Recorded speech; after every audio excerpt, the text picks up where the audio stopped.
live. Okay. We're gonna do a check real quick to make sure everything's all good.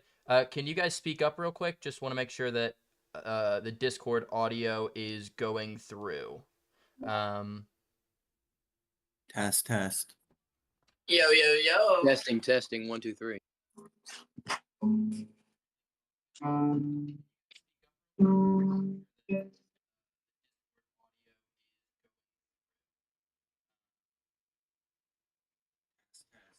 Perfect. All right, just heard it. Everything's going through. We're all good. This is a massive game going on right now. There is quite a bit of hype around this game right now. There's a lot of very, very good players playing in this game. I cannot wait to see how this goes down. Currently, we have 4 players from the teams that made the playoffs, and 4 very, very interesting players.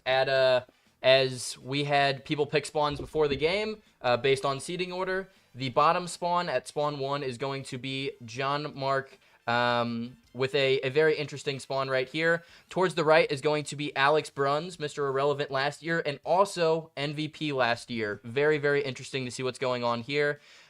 He's the spawn 2. Dan Tercios, my player, is at the very top. Broland, Freddy's, Empower Field. And towards the left is Brent Ritter, who is currently the 3rd best player rating-wise in Season 2 of Board Wars at spawn 4. Thank you for including those stats. Oh, of course. Very relevant. It is relevant, all of them. As this is going to be a very, very interesting game, as we're going straight into the draft. Are we ready to see the very, very first card from Mr. Jonny? Mr. Jonny? Hello? Sorry, didn't hear you. All good. We're going to turn the lighting up just a little bit so we could actually see everything that's happening. Oh, yeah. 100% as the lights pop up. We're going to go straight on to the first pick of the draft. Would you like to give your card a flip, Mr. Jonny? Yes, sir. 100%. The Impractical Jokers! The Impractical Jokers are very, very nice with the ability Tonight's Big Loser. The cool thing about the Impractical Jokers is all 4 of them will spawn. They don't have a very impressive stat line, but having 4 actions off of the bat with your silver is extremely nice. And they have a very, very chaotic ability from their very, very chaotic show. If the Impractical Jokers get a kill, the team of whoever they killed is Tonight's biggest loser, meaning that they steal their 2nd worst alive character and replace it with them. With the Impractical Jokers, meaning that, let's say Mr. Alex over here had his first card dead, and then the Impractical Jokers kill off his 2nd best or his 2nd worst card. That immediately means that they're going to take their diamond or their legendary, their 2nd best card, which is absolutely insane. The play potential for Impractical Jokers is insane, and they could cause a lot of chaos. Are you happy with that, Mr. Jonny? That is an awesome card. I love it. Thank you. 100%. 4 actions from the beginning. Very, very nice. Can't wait to see what you do with it. As we're going straight on to, I believe this is Mr. Alex. Mr. Alex, you ready for your first pick? I'm ready. 100%. As we start to see the intro already, give it a flip, mister. Jake Freebird. All right. I'm very glad you got this ability. Jake Freebird has another one of the most chaotic abilities in all of Board Wars. The ability is we're going back in time to the first Thanksgiving to get turkey off the menu. Now, the ability is extremely simple. Jake Freebird, if he ever wants to, can perfectly state what his ability says on his card, and he can make sure no healing is allowed for the entire rest of the game. No healing in any capacity. Jake Freebird can cancel out some of the top tier cards in all of the game. LeBron James, Piccolo, Hulk, so many cards in the legendary and even diamond category, icons get canceled out by Jake Freebird. One of the craziest silvers that we have ever seen, but the caveat is you have to say his ability perfect. Okay, and that means that you have to say it perfect. If you get one word off, I'm saying that you can't use it for that turn. Does that make sense, Mr. Bruns? It does, yes. 100%. I mean, pretty strong silver card. I'm happy. Pretty with the start. strong. 4 speed, 2 defense, 40 health. Not bad at all. And 9 attack on green. That's a lot better than Impractical Jokers, but there is, 4 of them. Very, very interesting silvers that we're seeing already. As we're gonna go right on to the next pick, as it is going to be Mr. Dan. Mr. Dan, are you ready for your first pick? Let's 100%, 100%. As I think this might give you a little bit of PTSD. As give it a flip, Mr. Dan. Not quite Funky Kong, but is one of your one of your mains. As Rocket Barrel as a very, very, very nice ability. Let me pull this up real quick. So what Diddy Kong's Rocket Barrel does is after using all your speed, you may teleport to any space on an adjacent tile. Very, very simple, but it allows for a lot of mobility, and seeing how he is a silver with 5 speed, you can get around places very, very easy. Making it to where traversing 5x5s is a lot easier. Making it to where he's very difficult to be able to account where he's going to be at the end of his turn, as he can basically go from one of the spaces that he's in to any 3x3 around him. Very, very insane. As are you happy with that pick, Mr. Dan? all of your speed. I'm always happy with Diddy Kong. 100%. Gonna rewrite the name Diddy, baby. Okay, you cannot say that. As we're going on to the next person, Mr. Brent, are you ready for your next card, or your first card, I guess, of your playoff career? I absolutely am. 100%. As from the Star Wars universe, does he get Luke Skywalker? Does he get Darth Vader? No, he gets Give It a Flip. Coleman Trevor. Coleman Trevor has a very, very insane ability. He is the best Jedi. What best Jedi does? Very, very lore accurate. Every third attack roll inflicted on you automatically hits. Worst ability in the game. Now that underline thing was a joke from Gus. This is actually the best ability in the game. Because he is the best Jedi. Now, people who don't know who Coleman Trevor is, basically, he was a Jedi that blocked 2 Stormtrooper shots and then got hit by the 3rd one. What a nerd. But not the best first card to pull, but that just means you're getting best or better things in the future. 2 speed, 2 defense, 40 health. But he is a Jedi. Okay, and that's all that matters. Are you happy with that pick, Mr. Brent? I am overjoyed with that pick. I'm gonna get my Lego minifigure and have him on the desk with me. Oh, 100%. You gotta get it. As we're gonna go on to the next pick, that's where we start to see the golds. As we're going right back on to Mr. Mark. Mr. Mark, are you ready? Oh yeah. 100%. As from the Overwatch universe, a card that you recently saw very, very recently. You specifically as Give It a Flip. It is Lucio. Lucio is one of my favorite golds in the entire game with a amazing ability in Pump Up the Volume. Pump Up the Volume is very basic. He is a Season 0 card, one of the very first cards ever made. When activated, everyone on your team, not in your tile, but everyone in your team gains 10 shield and 5 speed, and these buffs last 1 rotation, and it resets for a kill. Making it to where his 7 speed already goes to 13, and everyone else on your team just gets even more. Making it to where you have a very, very speedy team.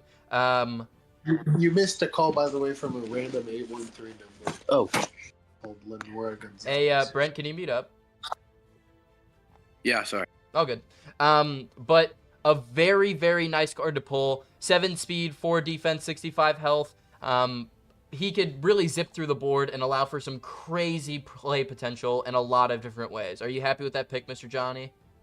Great card. Great Awesome. card. One of my favorite cards. I hope you use it well. I think we're gonna see some play action out of Lucio this game.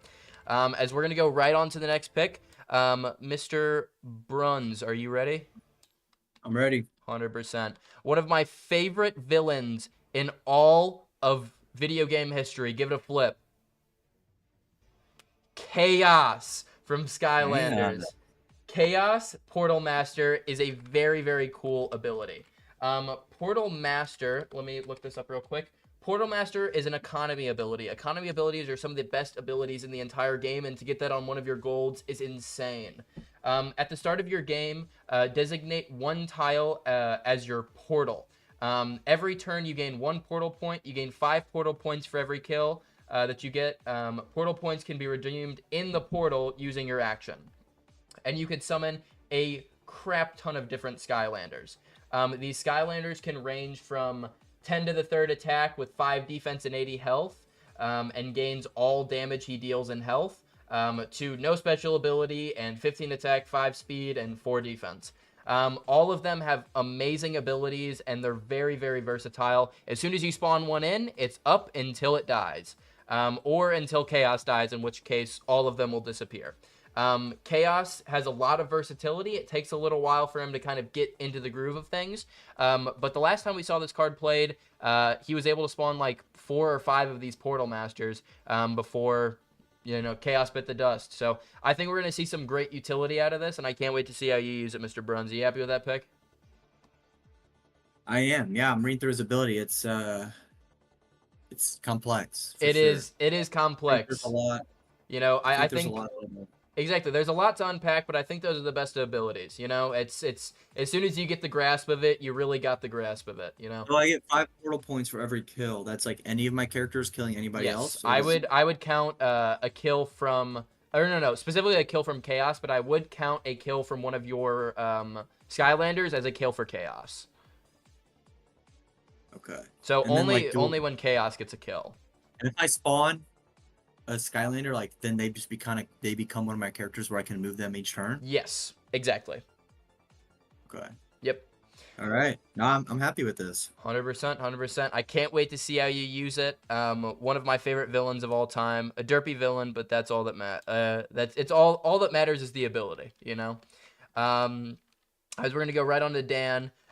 We're just gonna play and let my favorite song ever play out. Turn up this music a little bit. The song that I play for every single D&D campaign I've ever had. The Misty Mountains. I think we all know what universe this is in.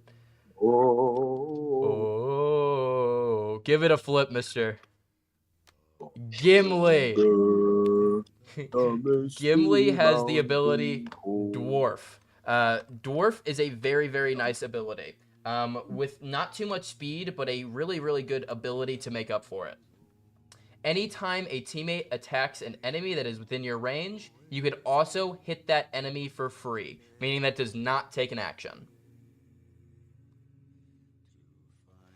A very, very insane ability for setting up plays. If you could get him places, he can attack like a truck 5 times per turn, and that's not even using his action. He is an insane card to get if you could just work around that mobility.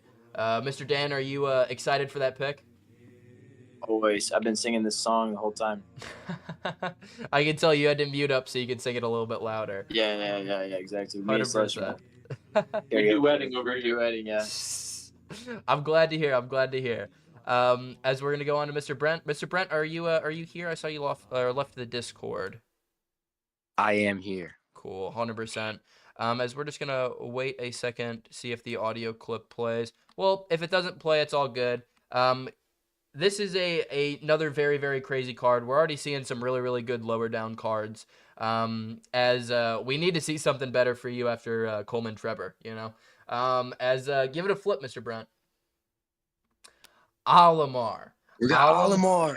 Olimar is a very, very good lower down, or a very, very good diamond, or not diamond. Sorry, I'm getting all discombobulated. It's Pikmin. That makes sense. Holy moly. Yes, there we go. Pikmin is a pretty complex ability, so I'm going to try explaining it as well as I can. But basically, every single turn, you could use your action to roll for a Pikmin. It's a D8, and there is 8 different Pikmin that you could get. All of them have a variety of different abilities. Most of them are things that you could do while you're attacking.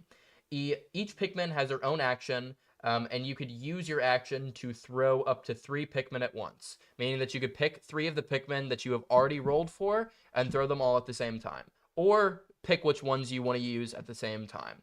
Pikmin do not have their own speed, and they move along with you.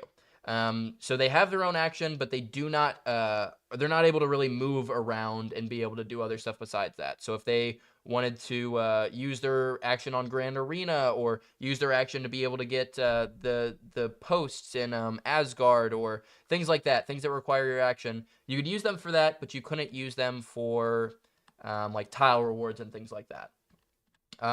You could attack with up to 3 of them after you get them, but you have to use your action to roll for it. Does that make sense, Mr. Brent? Yes, sir. 100%, 100%. A lot of play potential from that card as well. We're already seeing some pretty crazy teams being formed. As we're going to go straight to the diamonds. Mr. Jonny, are you ready for your diamond? I am. 100%. As let me see if this will play. Give me uno momento. Go to 110. As another card from the Overwatch universe. Another card that you're very familiar with. Not that you've seen recently, but you are very familiar with as a Season 0 player. Give it a flip. Genji. Genji, you're getting a lot of cards that you're very, very familiar with. Genji has the ability Dragon Blade. Dragon Blade, as you know, John Mark, but I will explain for the viewers at home. For one turn, he has an infinite amount of actions. During this, he has +2 speed and cannot do the same thing twice. Resets for each kill. Meaning that if he was right here, he could go hit the post, run over here, or he could hit the post, run over here, trade through this, go run over here, hit somebody, run over here, hit somebody, go over here, pull somebody in with the Grand Arena. There's a lot of things that he could do when he activates this, and it resets for a kill. For each kill specifically. Making it to where he is a very, very good card for high play potential, and with Lucio, I can't wait to see what you do with that. We're going back to old Board Wars metas, and I can't wait to see how much John Mark remembers of Season 0. Are you happy with that pick, Mr. Jonny? Indeed, I am. 100%, 100%. I hope you use it well, as we're going straight on to Mr. Alex. Mr. Alex, are you ready for your next pick? That is not the right card. Ready. 100%. Oh, that didn't say. Whoopsies. I think it was right here. Give your card a flip, mister. All right, here we go. Zoro has a very, very basic ability, but that basic ability, once again, allows for some high play potential. We are seeing very, very high play potential with these cards in this game. And I know I keep saying it. I know it's just repetitive at this point, but there's going to be some big plays in this game, and I can already see it happening. Zoro has the ability 3 Sword Style. This is a recharge ability that you do get at the beginning of the game. And when activated, Zoro has 3 actions. Which means so we get 3 actions, and then yep, I just gotta I gotta get a kill for that to reset. Yes, exactly. Got it. Now I will say this. What it specifically says is that you have 3 actions in 1 turn. Not that you get extra 2 actions. So I would rule it that if you go in and you kill somebody with Zoro while he's in 3 Sword Style, you could activate it your next turn and have another 3 actions, but you can't just like go in, kill somebody, and then activate it so you get another 3 actions. Does that make sense? So it can't like stack, is what you're saying? It can't stack. I can't kill somebody and then have 6 the next time, is what you're saying? No. It wouldn't stack like that, no.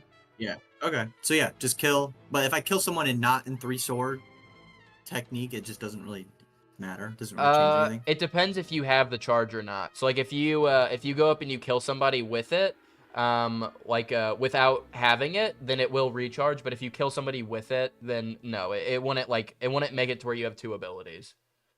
You know? Okay. Yeah, that makes sense. Yeah. Okay. But I think this team's already looking pretty crazy. I can't wait to see what the last year's MVP does with it. As we're going right on to the next pick. Mr. Dan, are you ready for your next pick? Yes, sir. 100%. As oh shoot, wait, my bad. Perfect.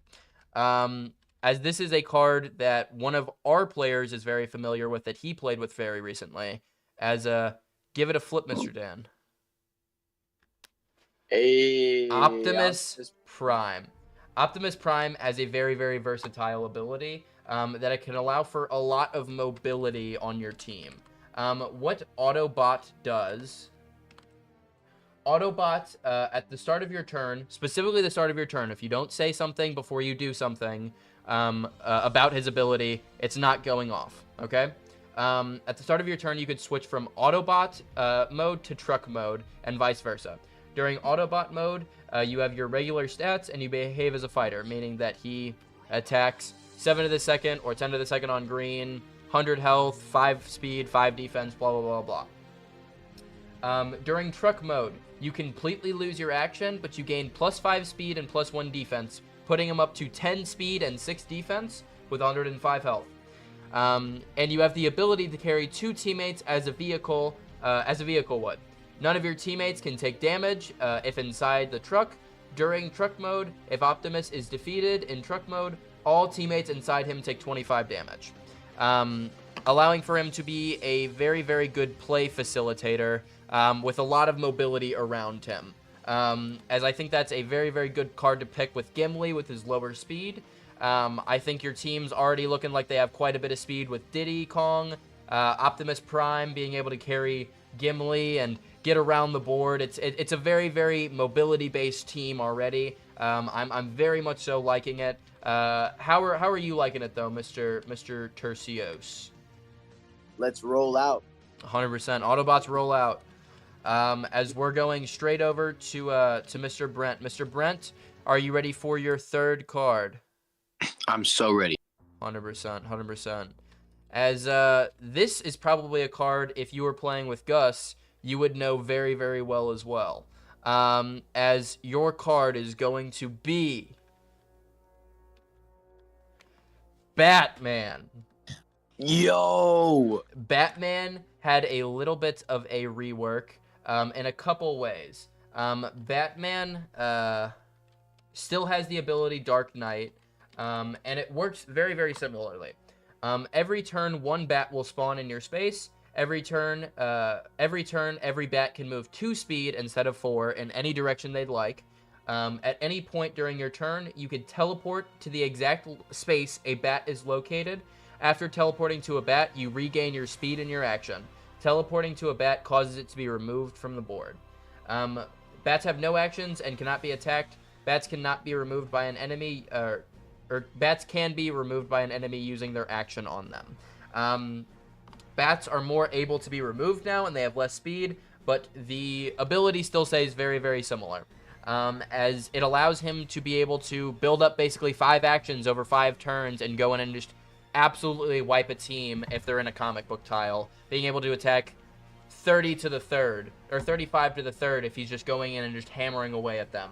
As, once again, a very, very offensive-based team over here. Olimar can do quite a bit on offense, especially for gold, and so can Batman as being your 3rd best card. Being able to do that much damage is insane. And, of course, we cannot forget about Coleman Trevor. We cannot forget about him enough. We cannot. As if you do not get a kill with him every single turn, I am going to take away 5 health from your entire team. That's not true. I can't do that. Understood, sir. I can't do that. But how are you liking your team so far, Mr. Brent? Looking pretty stacked. I mean, obviously we've got Batman himself. We got Olimar and his army of Pikmin, and we've got the GOAT, Coleman Trevor. Oh, 100%. I'm glad you're calling him the GOAT. He's getting the recognition he deserves.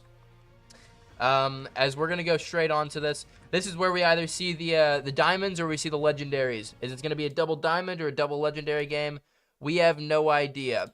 But John Mark, what are you hoping for as your next card? Well, I don't know what type of game it's gonna be, but I guess I'm just hoping for like Luffy. You're hoping for Luffy. Holy moly. Stay on that mute button, Dan. But from the NBA, a very, very dominant card in all rights.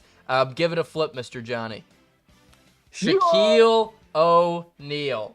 Shaquille O'Neal is probably one of the best attackers in the entire game. With the ability, Shaq Fu. Shaq Fu is insane.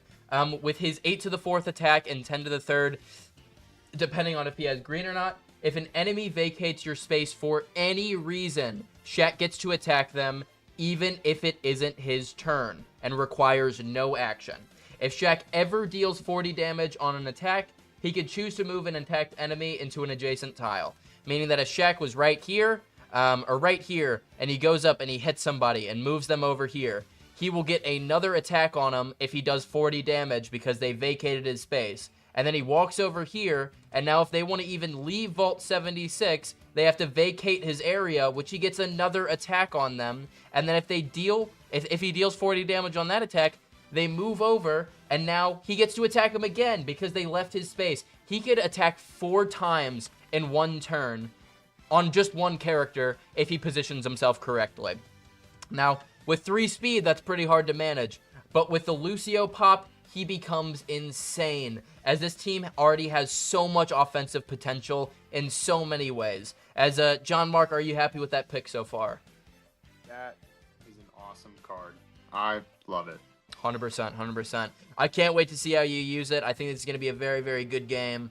As Mr. Alex, we're going straight on to you. Mr. Alex, what are you hoping for? I don't know. Something good. That makes sense. Well, what do you think?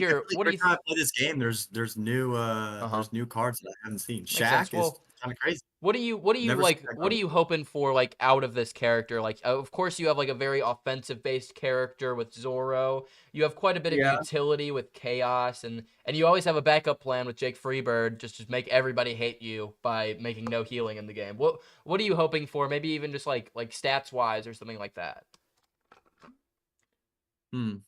I mean, I would say, I like to do some damage. Like, I want someone that can do damage, but I don't know. I feel like even a strong defensive character, one that's, or like a strong ability, like a Dr. Doom type that can kind of control the game without really necessarily putting himself in the line of fire. Oh, 100%. As he wanted Dr. Doom. I mean, I've won with him before, so like. He didn't get Dr. Doom. But instead of Dr. Doom, I think you did get kind of what you wanted, as give it a flip. He got Flash. I've never played with him. Flash is a very, very nice card, and I think it's a very nice card, especially when the world isn't around. As what the Flash can do is you are able to use all of your speed to move on your turn and the start of every other player's turn. This happens when you request it, and you must say you want to before one of the other players does anything. Meaning that you can go before any other player goes and move Flash out of the way. Now, you do have to request this. This has to be a thing of, hey, I want to have Flash move. So you have to kind of be on me to, like, stop them from going. I'll give you 45 seconds to move Flash wherever you need to, and then it'll go on to the other player's turn. But that means that he has 40 speed in 1 rotation. That's pretty wild. Very, very wild. That's useful. That's extremely useful. If you wanted to get characters out of the line of fire, Flash can be on the other side of the board before that other person even takes their turn. As Flash has a defensive 9 and 50 health, he's not the best attacker, but with 10 speed, hit and runs are definitely something you could do. For sure. Yeah, and I can hit, run, and then run again. Right? Exactly. Hit, run, hit. But yeah, I think you're gonna get a lot of utility out of that. If you wanted a card that's very hard to hit, you definitely got it. You definitely got it. As 100%. As we're gonna go on to the next pick, Mr. Dan, what are you hoping for?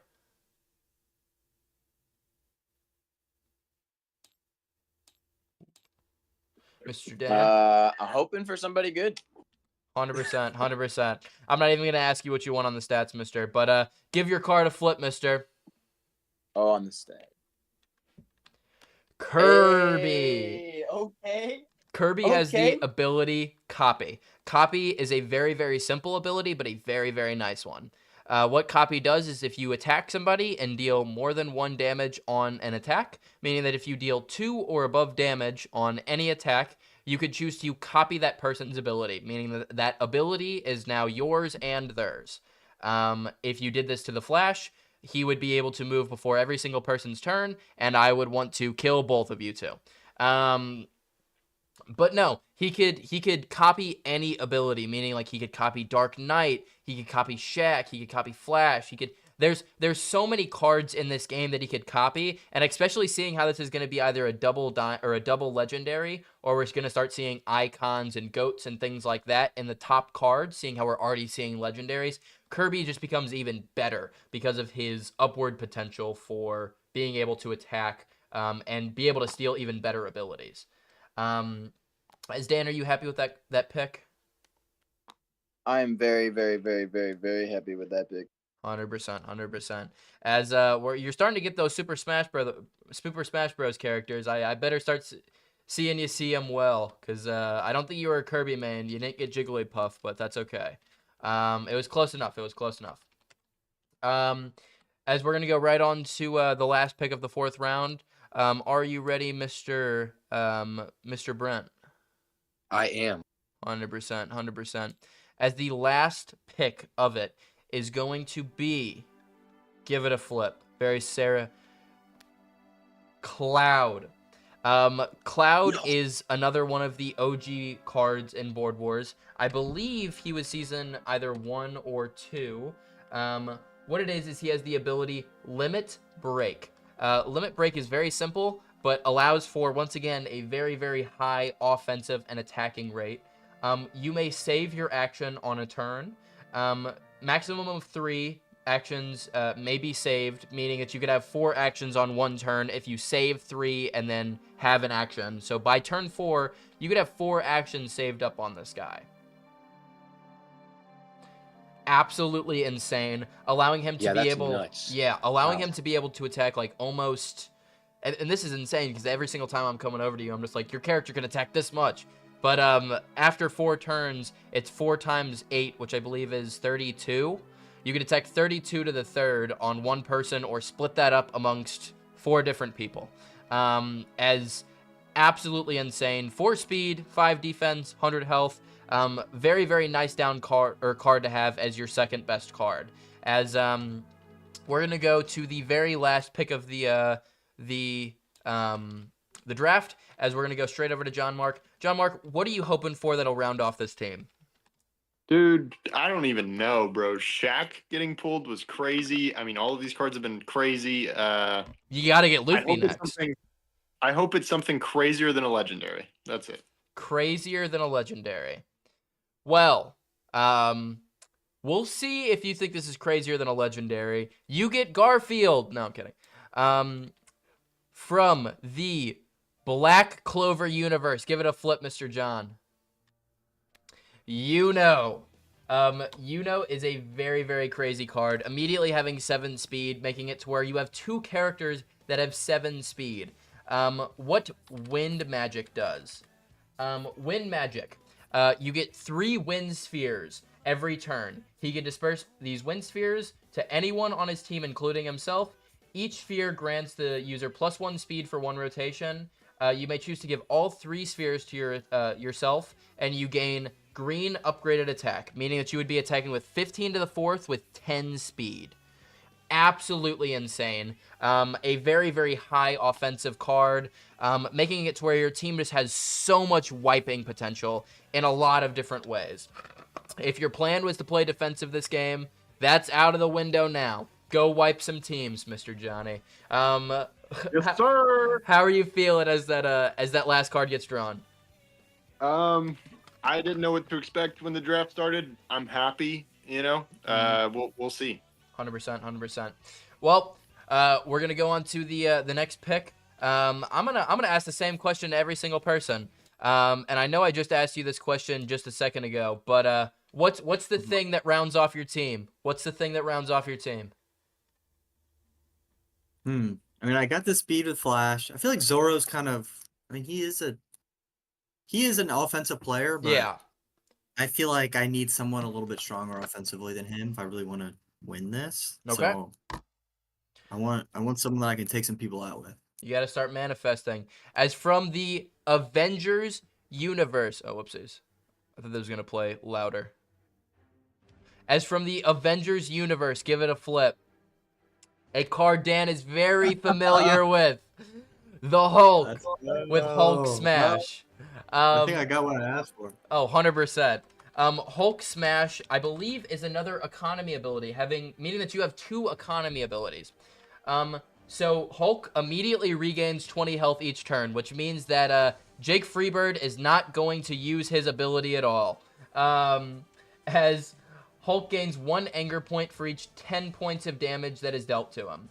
Anger points can be used to do a lot of different things.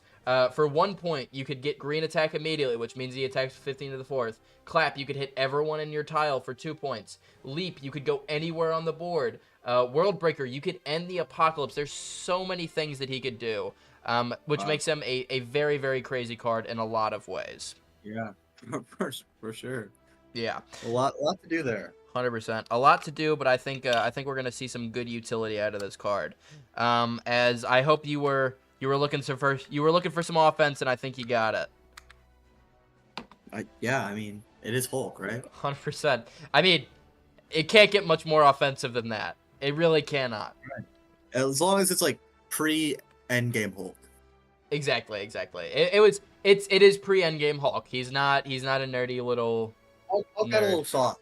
He did get a little soft, but like if you look at the picture, that is not pre-endgame, or that is not post-endgame. Right. That is pre-endgame, full rageful Hulk. Yeah, he looks pretty buff.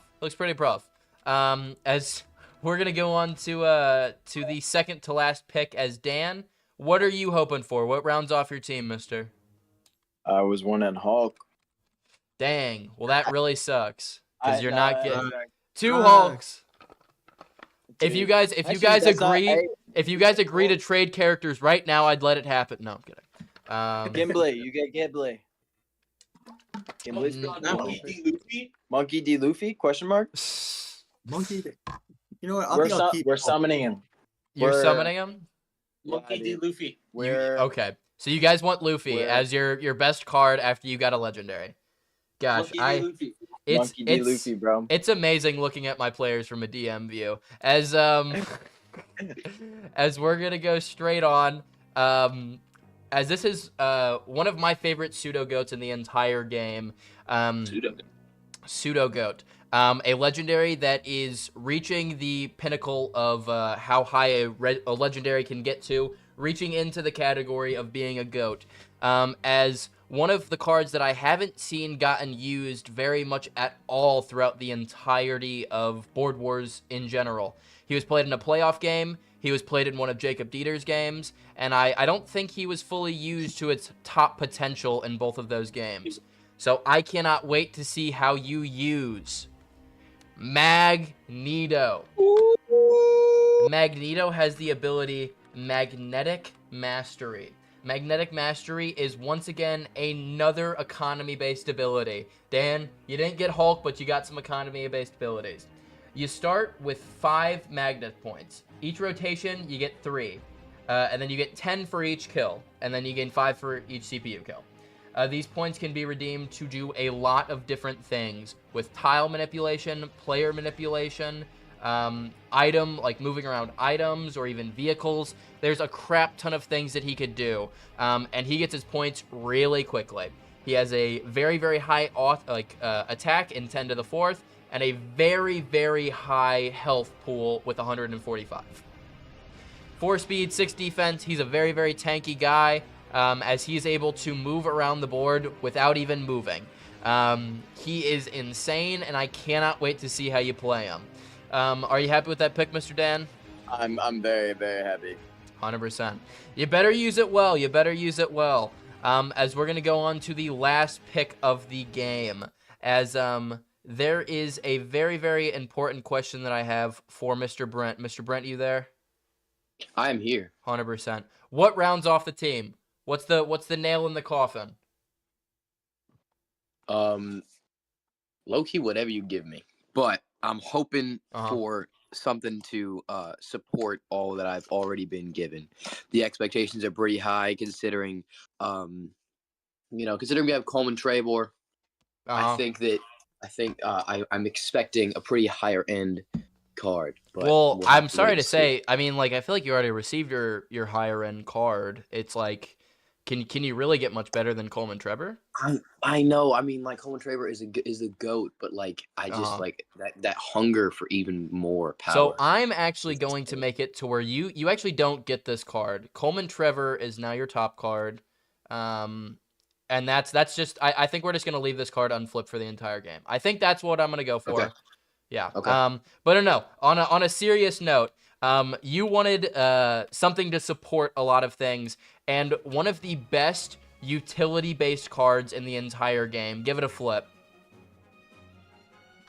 Mario. Specifically, Icon Mario.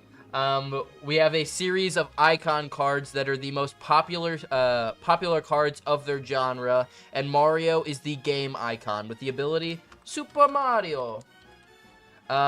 Super Mario, each turn, without even asking, I'm just going to roll it at the beginning of your turn. You roll a d12 to decide what item you get. These items apply to normal item rules, meaning that they do take up a slot.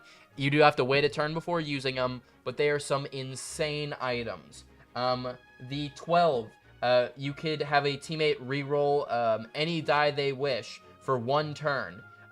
Double Cherry can create an exact clone of yourself. Super Mushroom gives 4 speed. Gold Flower, 2 items. This is an insane card that I believe one of the players in this game actually got originally. I believe John Mark, didn't you have this card in its debut? Which card is that? Mario? I did Mario. in fact have that card in its debut. It's awesome. 100%. It's an amazing card. You gotta start giving Brent some tips or maybe some reverse tips. Be like, hey, never roll for your item. Are you happy with that pick, Mr. Brent? Absolutely, I'm thrilled. 100%. As those are the teams set. This is going to be a very, very interesting game. We have a double legendary game, or double legendary and GOAT. We haven't seen this in a while. As I'm going to grab the game figures real quick. This is Team 1, Team 2, Team 3. That's Team 4. Whoopsies. Give me that back. And then Team 5. There we go. Here are all of your guys' teams. We'll just... Yeah, you got that. I'll grab out these guys. Also, just tell me if you can't see any of your characters. There's that. Optimus Bot right here. If you want to, Dan, instead of just telling me that he switches forms, you could just go into state and swap him into truck form. So if you just left click and then put him like that, he could either be in truck or whatchamacallit form. But if you start doing that towards the beginning, I'm going to kind of say that that's what it is now. Hey, sorry to interrupt. Yep. Shaq and Genji are orbs for me.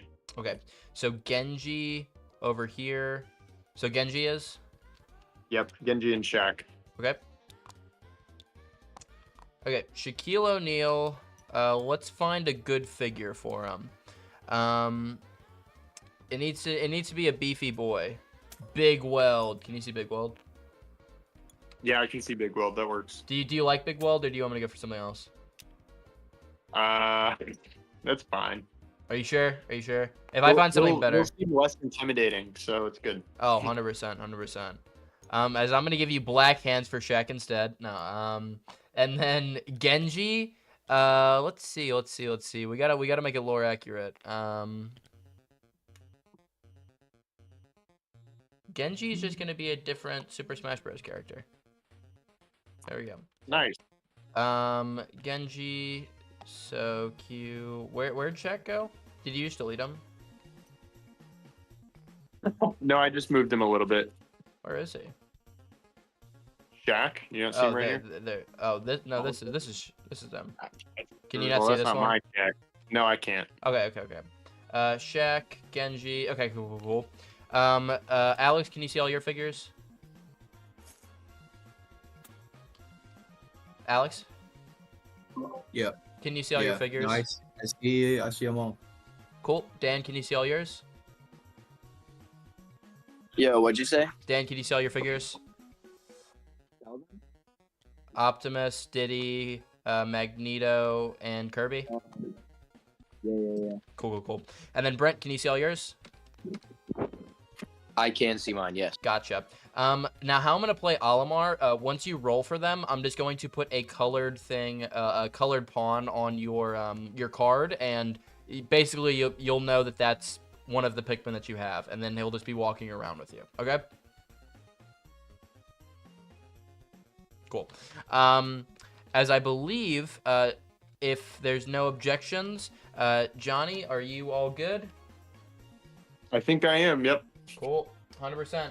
As we're going to go straight on to the first turn of the second game of the playoffs, as John Mark, you are on the action clock. Okay. Can I get a roll for TARDIS with Lucio? Okay, a roll for TARDIS.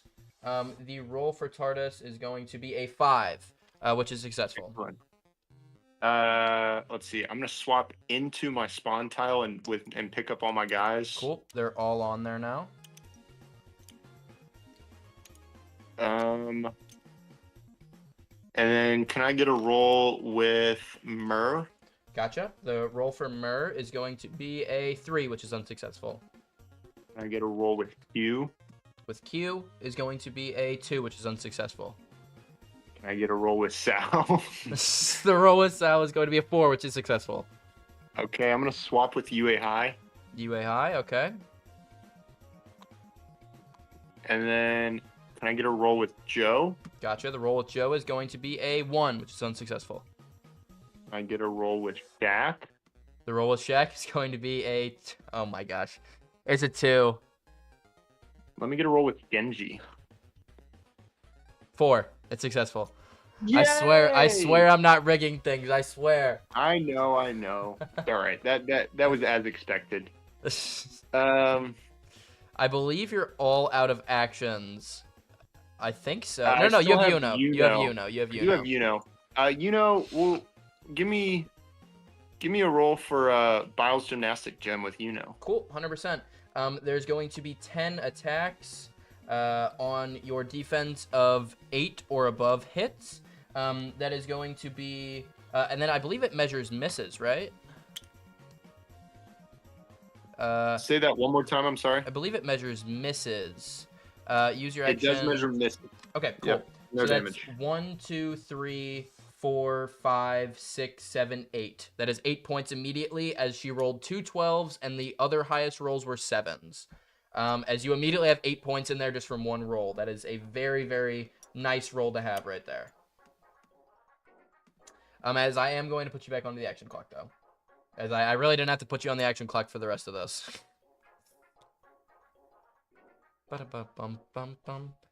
Bum, bum, bum, bum, bum. Bum, bum, bum, ba-dum, ba-da-bum.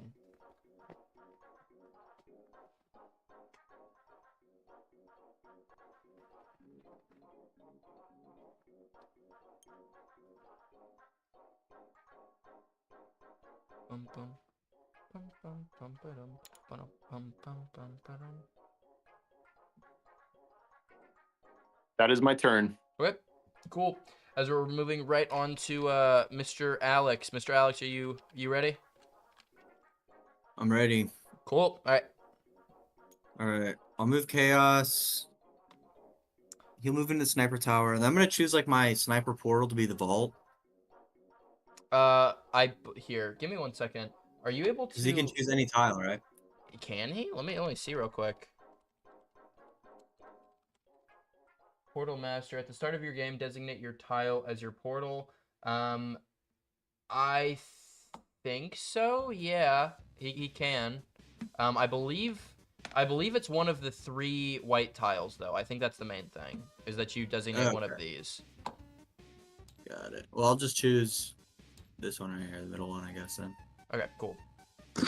Hey, I want to interject. It's not one of. It doesn't have to be a white tile. He can pick any tile he wants. Would it replace it? No. It's kind of like Wonka. You know Okay. how his tile is. You know, it's That just makes kind of sense. over it. I will put a thing in the side indicating that. I apologize. As this right here is going to indicate that it's his portal.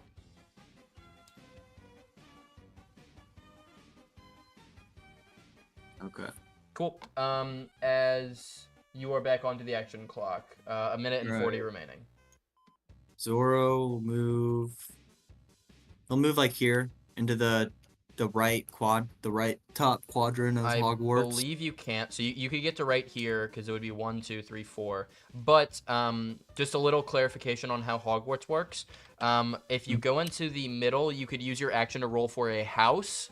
And then depending on which house that is, you could go into there and you would be able to get the buffs from it. So if you got that one, you would be able to, if that makes sense.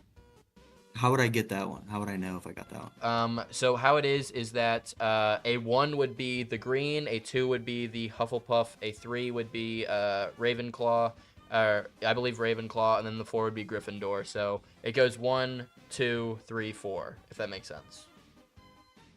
Okay. Like when you roll for it. But if I were to like wait and then I just move over one, then I just am automatically in that house, or do you have to roll? Like you have to get to the middle and then you have to roll, and then you have to. Yeah, you would choose. It would be directing which house you're in, and then you would walk into that quadrant to get it. Got it. Okay. Well, he'll hang out there then. Okay. All right. We'll move. If that didn't make sense to you, you could from the beginning you could take back his movement if you would have done something else with them. He's fine there. He can hang out there. Cool. All right, we'll move Flash. He'll go here for now. Okay. We'll move Hulk. He'll go in here. Gotcha. It's right there because it's what? Yeah, and then Jake. Jake is not gonna do anything for now. Okay. Cool. Is that the end of your turn? Yeah. Gotcha. As Dan, you are on the action clock. Okay, so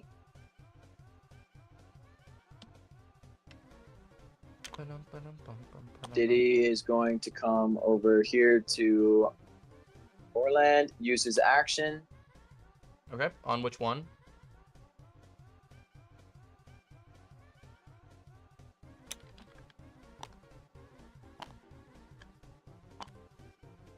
On IKEA Tower. Okay. That is one action on an IKEA tower.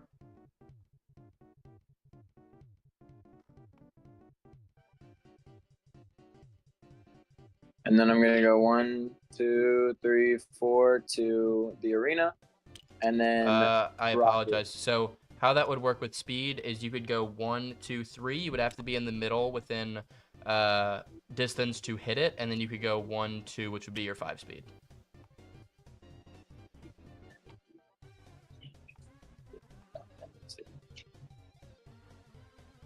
You can't just hop in the tile 1 and then. And then we're gonna rocket.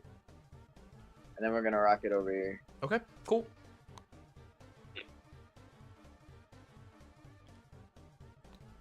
Is Optimus in truck form?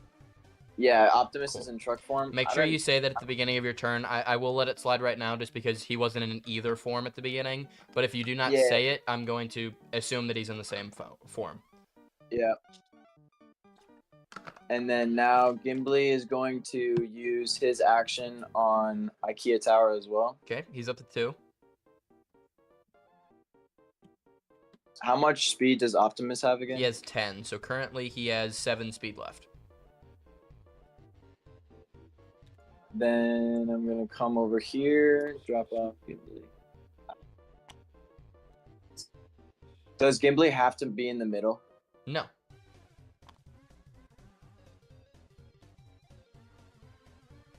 Optimus is going to come back here.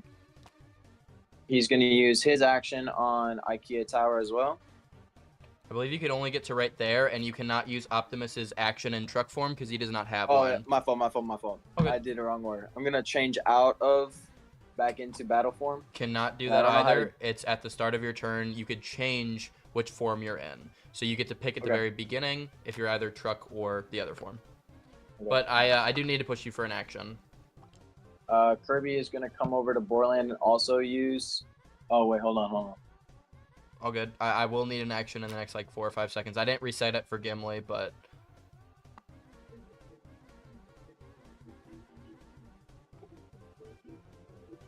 Magneto is going to switch up...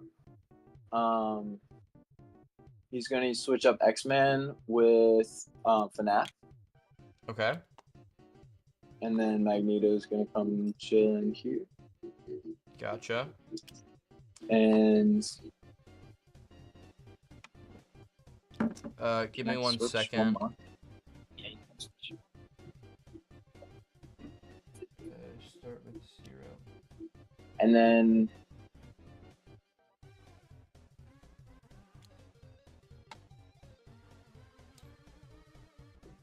And then I'm also gonna switch. Are you back? Yeah. Sorry. Give me 1 second.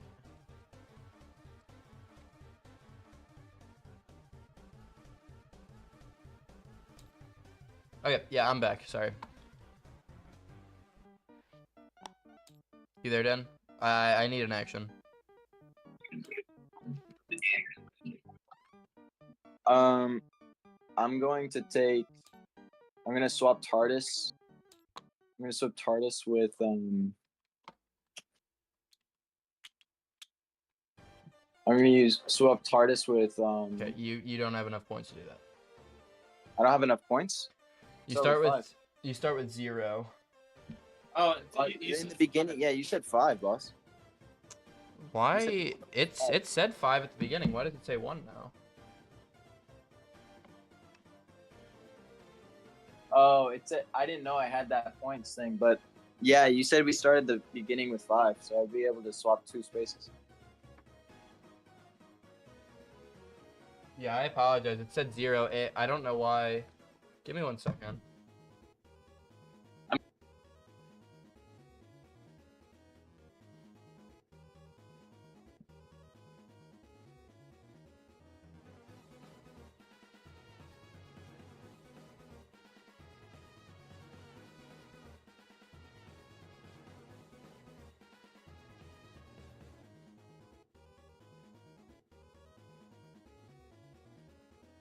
Yeah, I don't fully know why I said that, but unfortunately it is that you only have 1 point.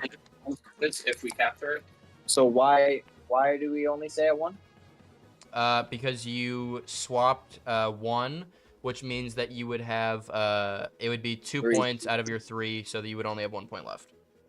But at the beginning of the game, you said 5. I apologize. I was misspoken. I mean, I feel like you already said it though. No. I mean, I don't know. I feel like I don't know. I feel like you already said it. That's not how that works. Okay. I'll let you take back the swap if you thought it was 5 instead of that, but that's the most I could do. Okay. What do you want to do then? I'm good there. You're good there? Yeah. Okay, cool. As I am going to put Mr. Brent on the action clock.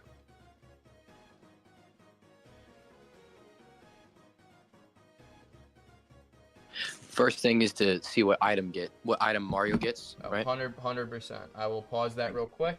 And the item is going to be a 11. I'm going to put you back on the action clock, and I will spawn that in.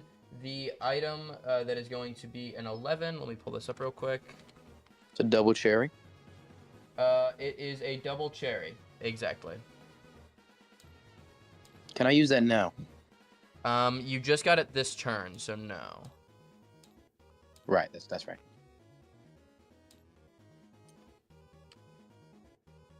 But yes, that is on Mario.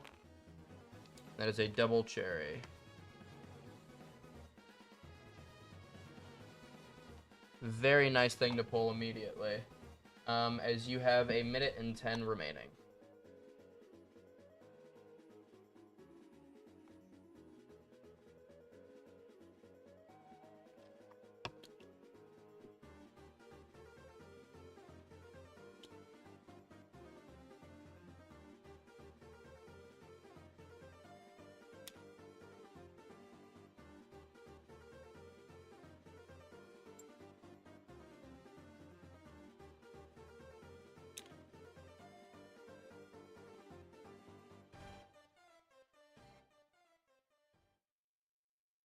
Can you spawn a bat on Batman for me, please? Yep, 100%. Let me just look up. We have, yeah, man bat. Bat on... Where's Batman? Yep. He's currently in Mute City. There we So go. one rule clarification that I'm gonna give you. I believe Dark Knight. It's at the start of your turn. Oh, you're right. Every turn, one bat will spawn on your space. Every turn, every bat can move 2 speed in any direction they'd like. I believe that he could spawn right here. I believe so. I see. Thank you. All good. But I will need, sorry, I just read it. 15 seconds left on your first action clock.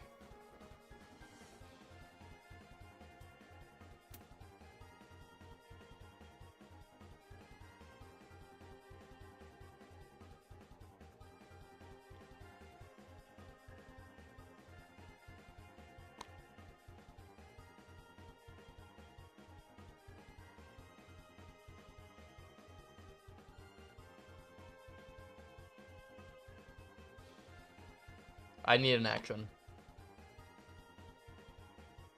Brent. Oh, I'm gonna teleport to the bat. Okay, so the bats, you teleport right here. Okay. Yes.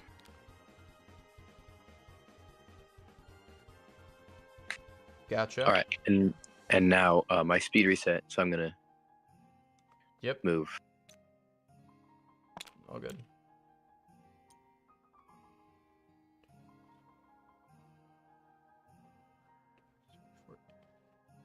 Uh, 1, 2, 3, 4. Yeah, you can get right onto the F1.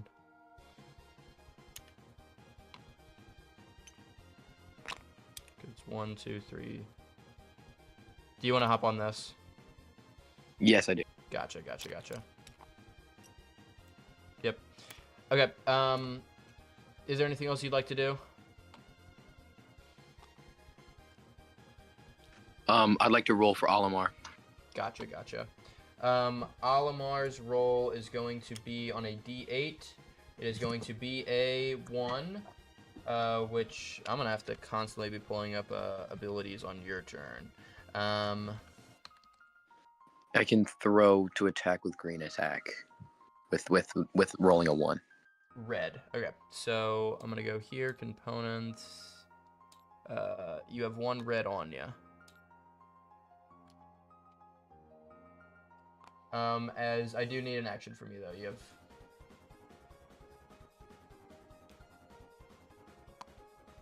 All right, I think I'm going to end my turn right here. Okay, cool. As before John Mark, we're going to do the GM turn. The F1 racers, I believe, are D8s. The first one's going to be the first one. It's an 8 and a 6. So this one is going to go with Batman. 1, 2, 3, 4, 5, 6, 7, 8. Right on this space. And this one's going to go 1, 2, 3, 4, 5, 6. Hitting Batman! No, I'm kidding.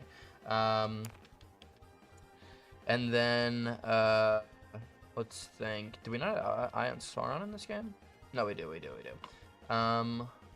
going to do Going Merry first.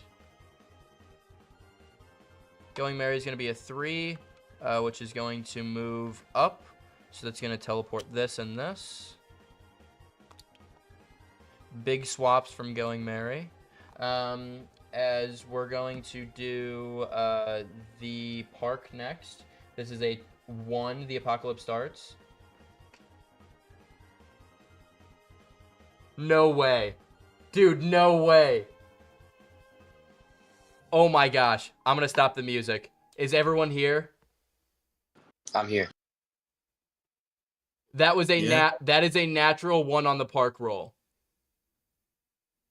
Oh my god. That is a natural 1 on the park roll. The very first turn of the oh my gosh. The apocalypse starts first turn. Holy moly. That's right. Okay. So the apocalypse starts. Everyone has 1 turn to react. John Mark would still have a full turn, meaning that it starts at the beginning of turn 3. Holy moly, that is insane. Okay, well, we finish the rest of the GM turn, and then I will go straight on to what the apocalypse is and revealing it, as we only got to hear 22 minutes of this Board Wars soundtrack before we could even get into things before swapping immediately into the apocalypse music. That is insane. A turn 1, technically turn 2, but still turn 2 apocalypse happening as I'm telling you right now, somebody said that this tile should not be a thing, and I'm not saying that it wasn't me, but I'm not saying that it wasn't. But we're going to go for Eye of Sauron. That natural 1 should have been Eye of Sauron. Holy moly. The first one is going to be Lucio and Shaq, which are fine. The next one is going to be Alex's team is split up. Magneto and him are split up. Do the Impractical Jokers all count as a single person? They all count as a singular person, yeah. That would be terrible. John Mark, you have a 75% chance to get hit with 15 damage, which kills all of them. No, they're all 1 character, aren't they? We just said that. Yeah. No. I was joking. I was joking around. I don't like those jokes, man. Those are not funny. Nobody gets hit by Nobody gets hit by Eye of Sauron, but we are going to I'm going to go load the apocalypse music. I didn't think I was going to have to do this so soon. Holy moly, this is insane. Let me load up the God of War theme. Holy moly, oh my gosh. Turn 2 apocalypse starting is crazy. As people at home might be thinking, why is the scary music happening? What's going on? I'm scared. I want my mother. That's fair, because the apocalypse is the reworked Five Nights at Freddy. This is one of the most terrifying apocalypses. Freddy, Bonnie, Chica, Foxy, and Springtrap will pursue the closest characters every turn. If an animatronic reaches the character, that character takes 5d20 worth of permanent damage. All animatronics except Springtrap, who always have whose speed is always 7, do not have a guaranteed movement. Instead, they can only move according to the FNAF dice. The FNAF dice rolls the amount of turns that it is currently, which is crazy. I believe it's Apocalypse turn specifically, so the first Apocalypse, one-time Apocalypse turn 1, yeah, okay. So let me look up the FNAF dice real quick. Gus, what is the FNAF dice under? Oh, animatronic movement. I got it. This is the FNAF dice right here. I believe it has a 3 through 5 of every animatronic. I'm just going to give it a couple flips. And none of you guys will be able to see this, but that means the animatronic, let's say they're in this corner over here, is going to move 4. So it's going to move like 1, 2, 3, 4, and it's going to attack the nearest player. This, as soon as they move, you'll see them for that turn, then they're going to go invisible. And they're going to move the next time, so meaning you don't know where they are. It's very difficult to calculate. By turn 5, Bonnie could have moved 40, or Bonnie could have moved 40 and Chica could have moved 0, or Chica could have moved 15 and Foxy could have moved 10, and it's insane. It's so difficult to calculate, and if they hit you for any reason, they will be revealed, and you take 5d20 damage. As I'm going to spawn in Bonnie. Gus, where are the animatronics? Animatronics, there they are. So this is Freddy. Do we have a Foxy?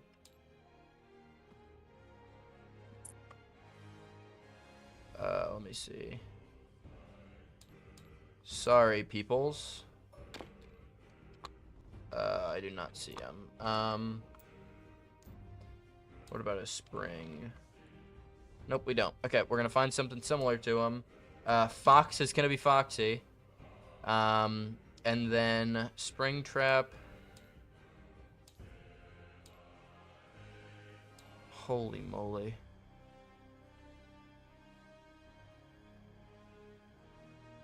Are you loving the park right now?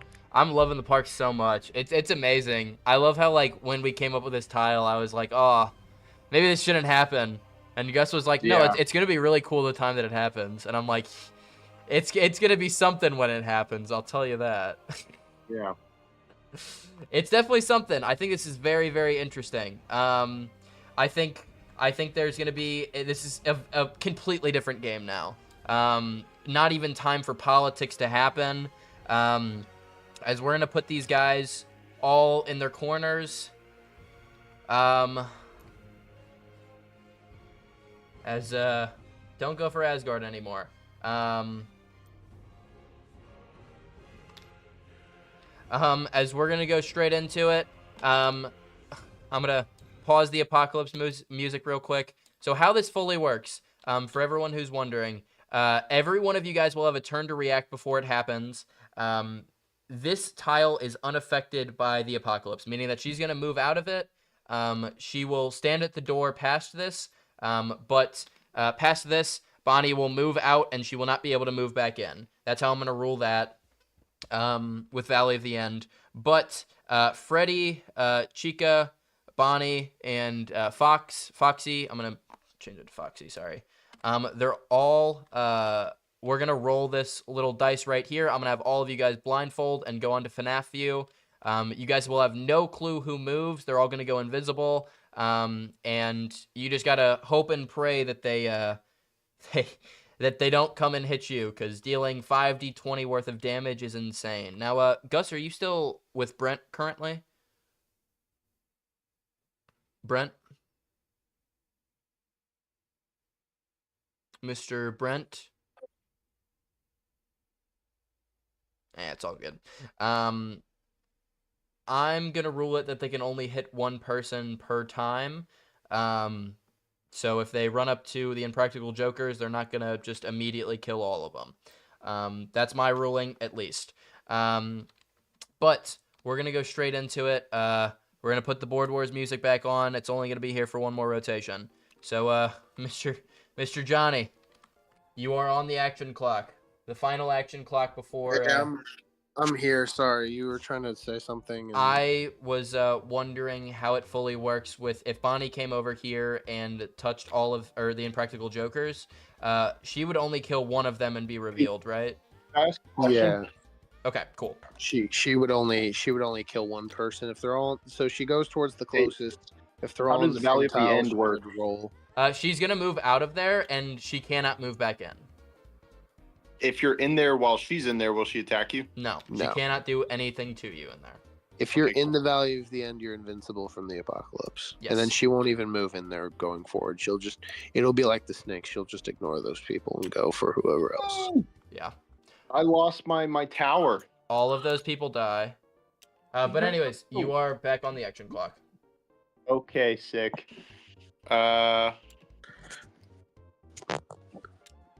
And Gideon, whenever you make the rolls, are you just gonna Instagram FaceTime or what are we doing? Yeah, I'm probably... Oh, I forgot you have an Android. Yeah, no. It's sad.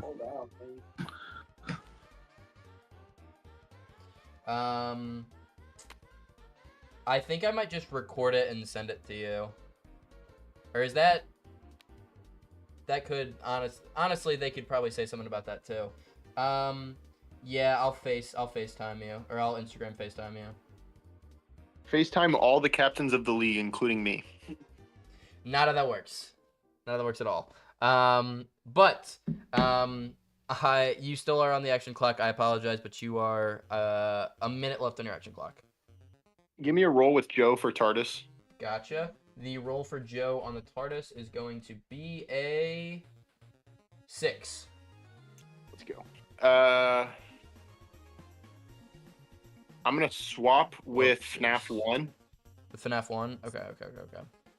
So right there, and then right... Oh, whoopsies. Set him down. Yep. Okay. 27th luck on your action clock.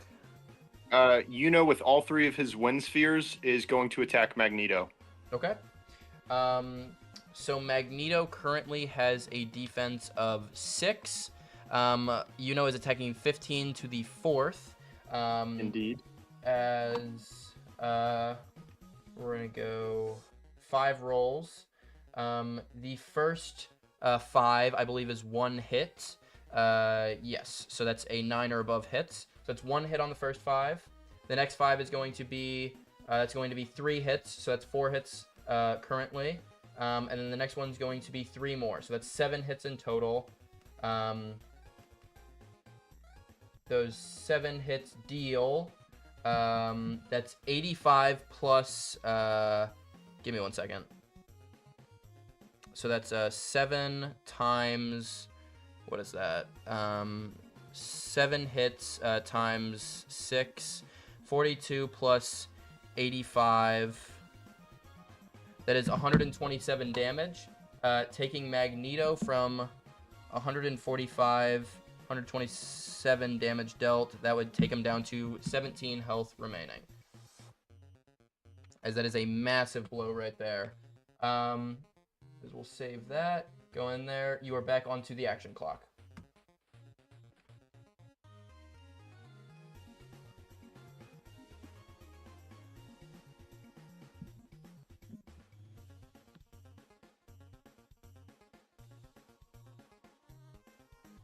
All right. I'm going to hold up.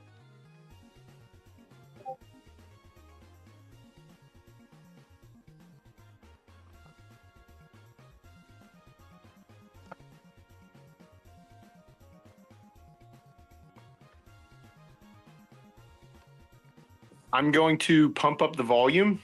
Okay. Lucio, 2, and then Shaq. They are both going to group attack Magneto. Gotcha. Okay, so the group attack on Magneto is going to be currently.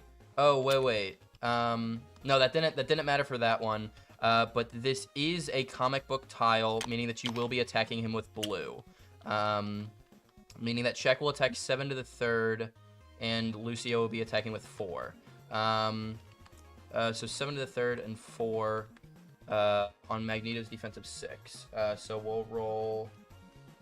We'll roll them together. So the first 4 attacks, I believe, will be rolled together. Yes. 1, 2, 3, 4. The first 4 rolls is going to be 1 hit. From Lucio and Shaq, and then the last 3 hits with Shaq is going to be no hits. So the hit with Shaq and Lucio is going to be 15 damage, taking him down from 17 to 2 health. Holy moly. As you are back on the action clock.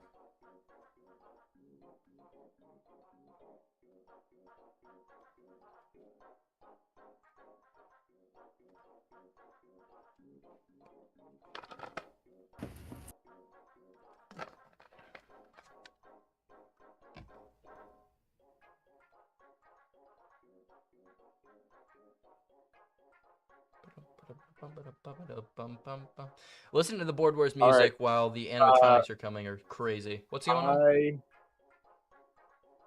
I am going to... I'm going to take Genji. Okay.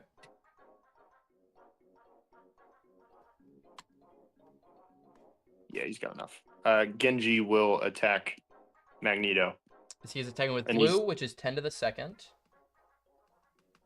The first 5 rolls are going to be 1 hit, and then the last 5 rolls are going to be 1 more hit, which statistically has to kill him being at 2 health, as Magneto is dead. As you are back on the action clock. Can I get a roll for TARDIS with Myrrh? Yes. The roll for TARDIS with Myrrh is going to be a 6, which is successful. I am going to swap with Pee Creek. Gotcha.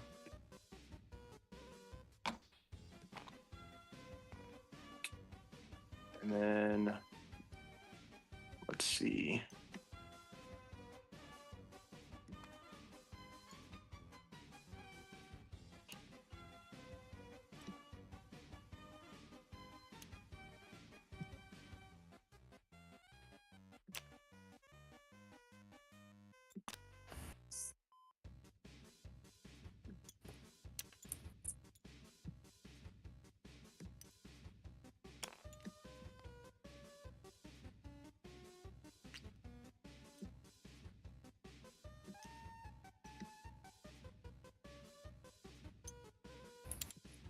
All right, that is my turn. Okay, cool. As the Mr. Bruns, you were on the action clock. Oh, wait. Sorry. There was something that I had to do. I will give you your item after I do the roll for whatchamacalls. This should have happened on the GM turn. If this is a 1, it is a 6, so it's successful. Meaning that you do not get hit, but you do get... Oh, the space gem. Oh, that is very crucial right now. As you are on the action clock, though. Okay. What do I want to do? That's 100% valid.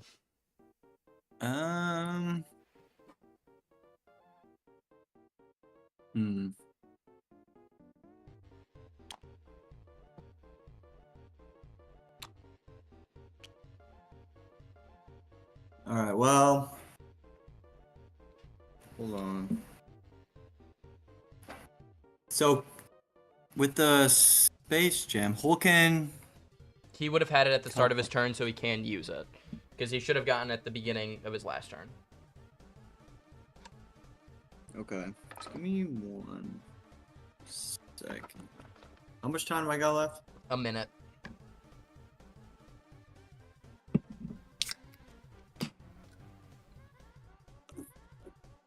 Alright. Well, man. That TARDIS tile is insane. TARDIS is crazy, especially with 4 rolls. Yeah, for real. Alright, well. I'll move Foxy. He'll move to the middle and he'll roll for to see what house he gets. Do you mean Zorro? Oh yeah, Zorro. All good. He did just spawn in randomly. So Zorro can move right here and use it. As his roll for his house is going to be a 2, which is going to be Hufflepuff. That is the 1 range each turn. Okay. And then I'll teleport Hulk to man. You know, I don't know if I want to do this. I feel like this is risky. It takes an action to teleport. So yeah, so I used the action, so then he wouldn't be able to attack anyways, right? Yes. I might just leave Hulk where he's at then. Okay. Yeah. Dang. It's just like I feel like the game sped up so much with the apocalypse starting, but I was not prepared for that. No, it's 100% fair. The park is a crazy tile. Is there anything else you would like to do on your turn? I think I'm gonna just chill for now. Okay. As Dan, you are on the action clock.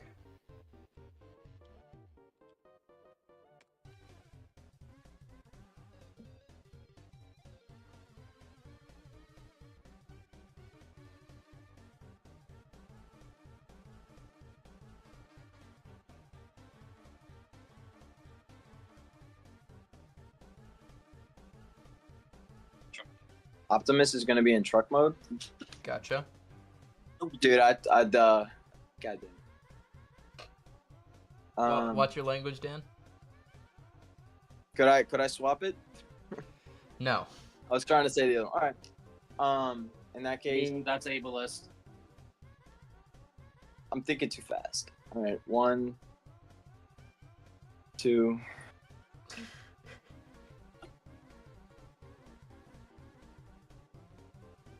To get as a assist character. Okay, so Gimli claims his assist character. Yep. Okay. Who's moving my truck? You are. You are. Oh, why am I? I don't know. I don't know why Why are I'm you stuck. doing Why am I stuck on it? Oh my gosh, I feel the pain of Gus Tepe. Holy moly. Okay. As your assist character is going to be Professor Egad. Can double the effect of one item each rotation. As we are going to give you a smart looking character for him. He's going to be Astro Boy is whatchamacalled. He is going to be, where is he? He's going to be the Ender Dragon. There's got to be a character with glasses in this.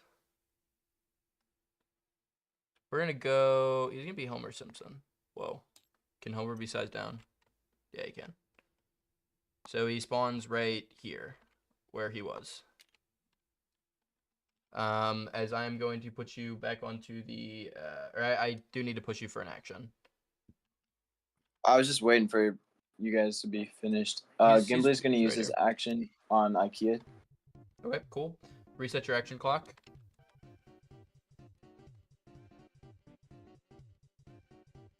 Could the assist character be on the truck? Yeah, that's all good. That's all good.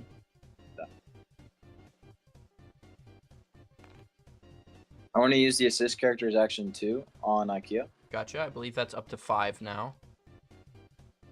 Ooh.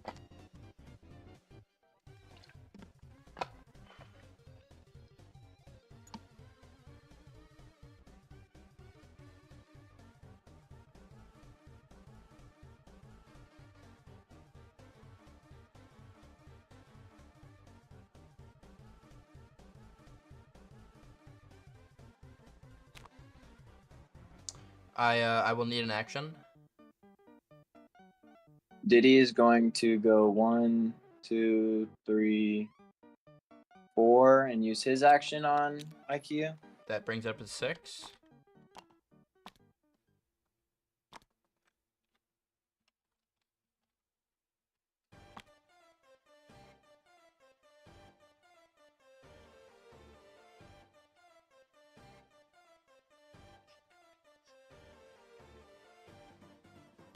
More speed. Oh. Diddy's gonna use.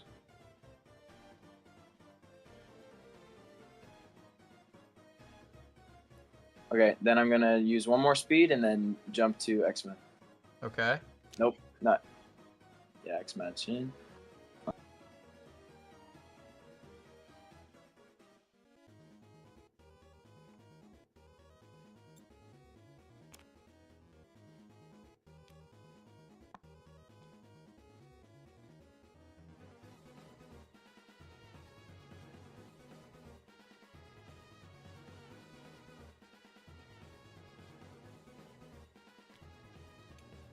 Wait, am I on the clock?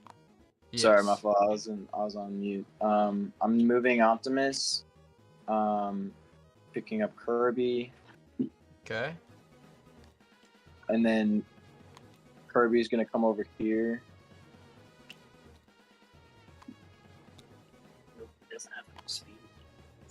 All good. I'll say they're with him. It's all good, but I do need an action.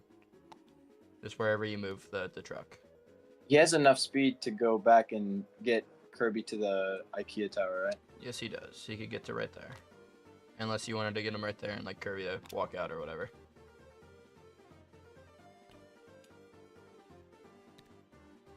There you go. Alright, just kidding. Kirby's gonna hop off. Go 1, 2, 3. and use his action on IKEA Tower. Brings it up to 7, I believe.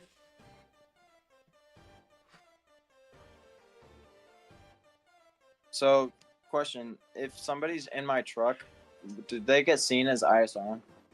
The Eye of Sauron, they would, but the Eye of Sauron's not going to go off because the GM turn gets replaced by the Apocalypse. Okay.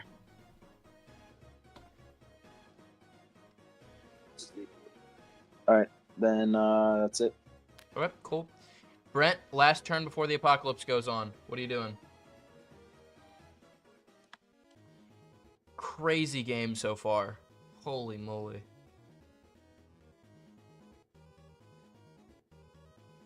Are the bats and the Pikmin, do they attract the animatronics? I understand no. that the Pikmin don't have speed and they stay with Olimar, but if we had a bat as the closest quote unquote character in range of, I would only count physical characters. Okay, thank you.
I would need an action.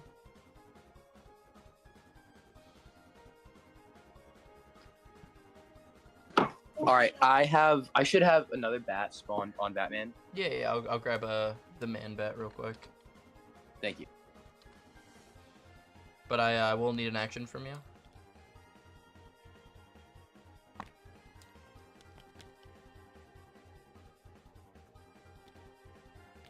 Mr. Brent, would you like Yeah, I'm going to roll for a Pikmin. Okay, that's not an action. Or actually, yeah, that is an action. I apologize. The roll for the Pikmin is going to be a 8. On the Pikmin, that's going to be an Ice Pikmin. As you're back on the action clock.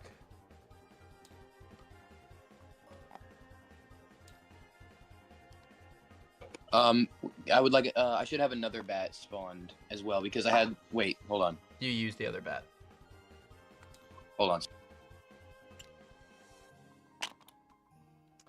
15 seconds left on your action clock.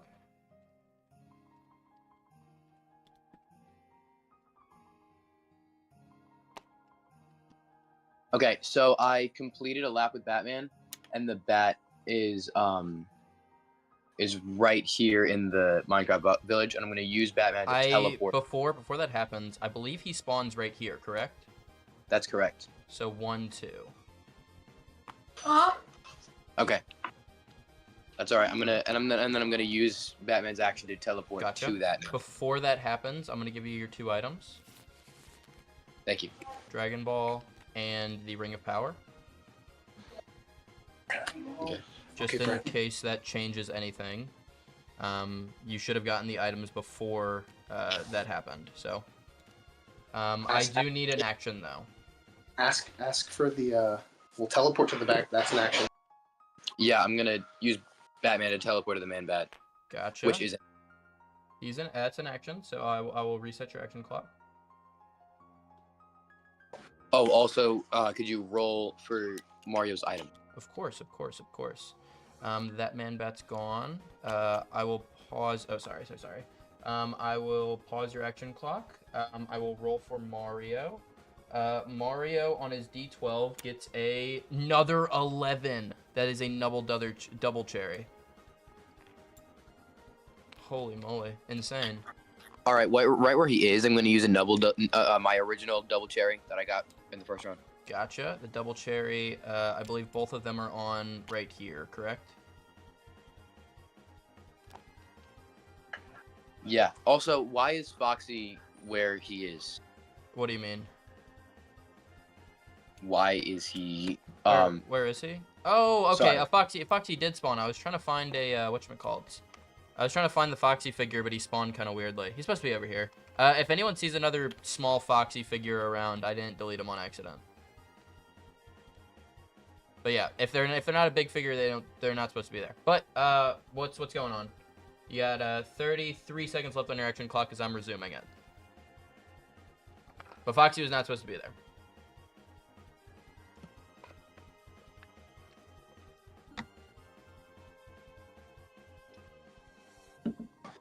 Is Batman currently invisible because of the Ring of Power? No, because he got it this turn. Okay, understood. Thank you. Okay.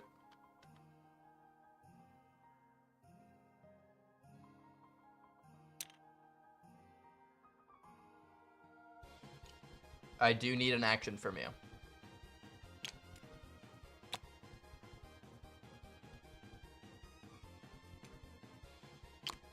Actually, wait, sorry. Something that happens immediately. Let me, give me 1 second. Cloning the second Mario. Putting down here. The other Mario should have rolled for an item. I apologize. You're good. Oh, my gosh. Oh, the screen's froze out. I've rolled 3 11s. That's insane. That's a double cherry.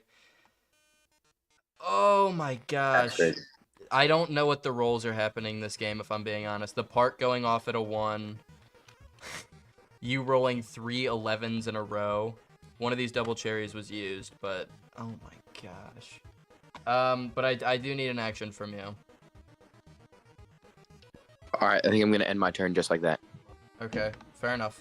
As this would be Mario clone. So you should have 75. Okay. Now we're actually gonna finally start up the apocalypse music. I will need every single person to press B real quick. That means you too, Mr. Guz.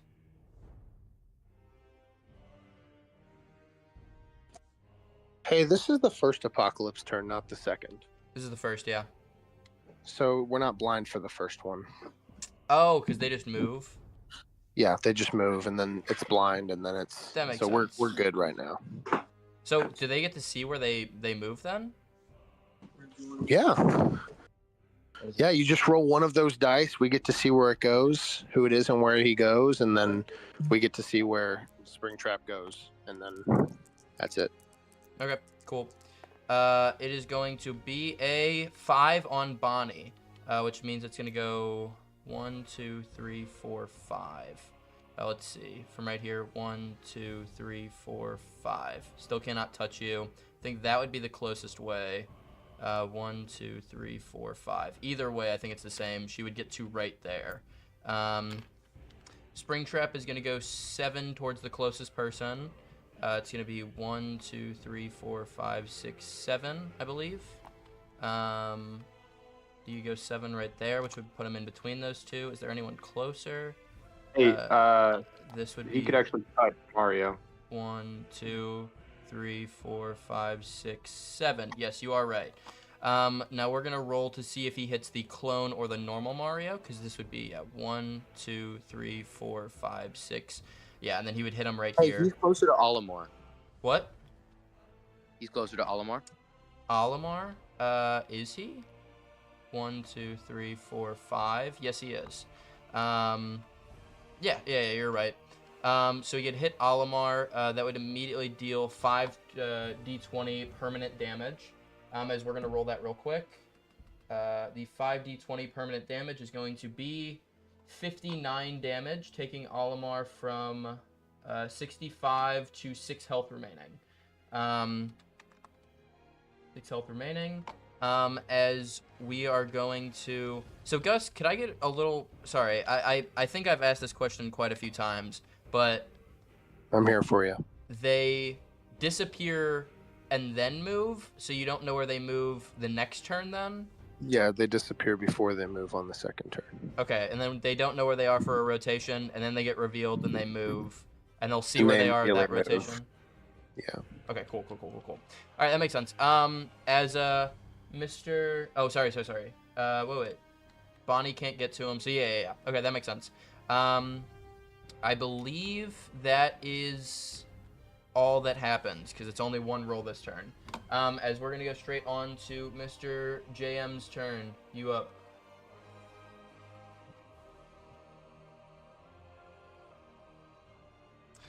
Crazy turn so far. As I just want to know what's going on politically behind the scenes. Not knowing what's happening politically during a playoff game is insane. You see somebody doing super duper well, and you have no idea what everybody else is saying about them. Currently, there's some superpowers going on. Currently, like Brent has 2 double cherries on Mario. Right now, John Mark has control over the Valley of the End, and Alex and Dan currently are just trying to get over there, and I could tell it's just going to be a bloodbath over in this corner as soon as it happens. It's going to be a very, very interesting game, seeing the kind of encroaching from the top right corner down to the bottom left, especially seeing how they don't have any mobility to get down there, because train station just swapped across. It's insane. As you are at 55 seconds left on your action clock, Mr. John Mark. Is going to give some wind magic to the Impractical Jokers so that they can reach TARDIS. Gotcha. So 1, 2, 3. How many wind spheres are you giving? We'll go 1 to them. 1, 2. Okay. Actually, no. Sorry. We'll go all 3 spheres. Okay. So currently they have 2 speed left in there. Would you like to roll with one of them? Hold up. Let me make sure everybody's in there. Yes, give me a roll with any of them, Joe. Gotcha. We'll go with Joe.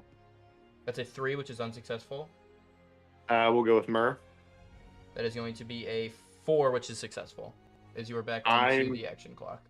I'm gonna swap with the Going Merry. Okay, the Going Merry is now over here. And then give me another roll, please, with who all is rolled. Currently 2 of your Impractical Jokers. We'll go with Sal this time. Gotcha. That's going to be a 5, which is successful. We're going to swap with Valley of the End. Okay. And then give me a roll with Q. Gotcha. The roll with Q is going to be a 6, which is successful. Okay, I'm going to swap right here. Here.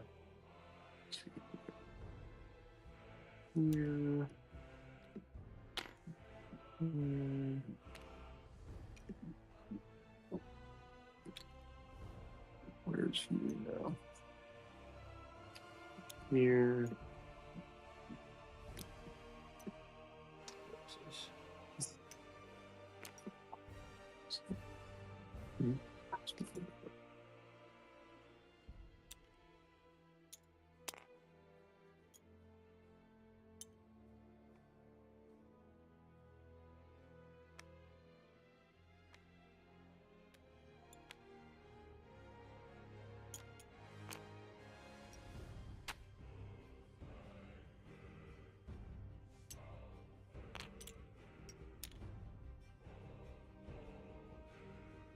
Yes. How much time do I got? 5 seconds. Okay, hold up. What would you like to do? Yuno is actually going to attack Zoro. Gotcha. Okay. So currently it's going to be defensive 4 on 8 to the 3rd. As that is going to be, I believe 7s do hits. So it's going to be 1 hit on the first four, and that's going to be 2 hits on, or 3 hits on the next 4. So 4 hits in all. Average attack currently, and that's going to be 31 damage, taking Zoro from 95 to, I believe, 64.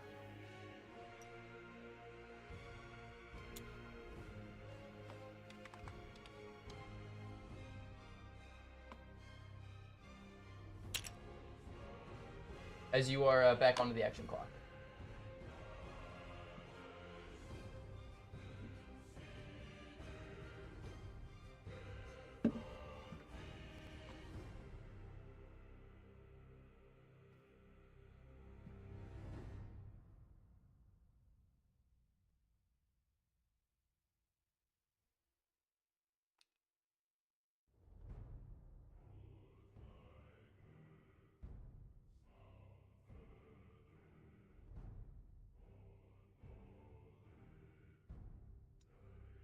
In the next 10 seconds, I'll have to push you for an action.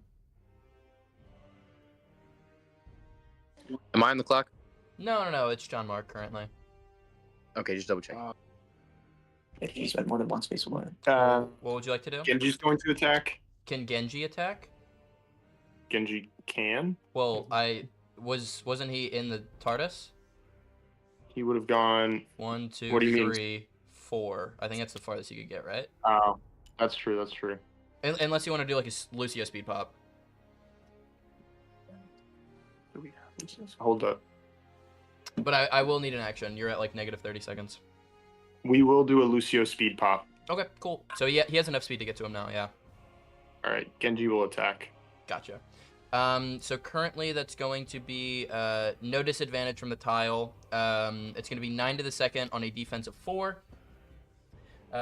So we're going to roll, it's 9, so we'll roll 5 at first. The first 5 are going to be, it's going to be 3 hits, and then the last 4 are going to be, that's going to be 2 more hits. 5 hits in total, dealing a total of 28 damage, taking him from, let's see, I gotta pull out the calc, it's short for calculator, guys.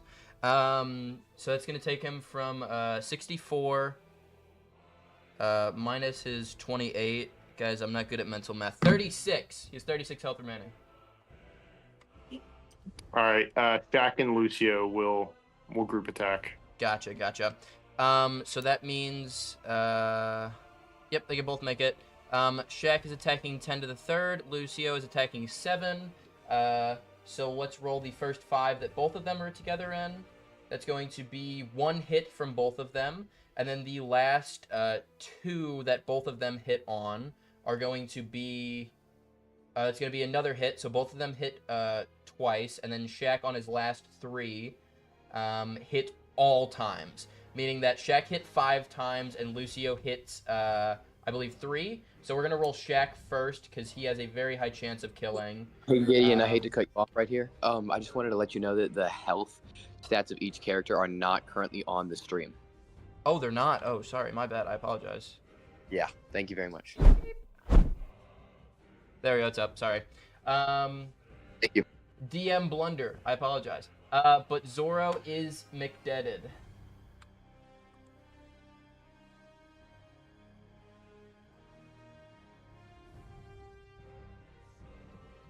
As you are back onto the action clock.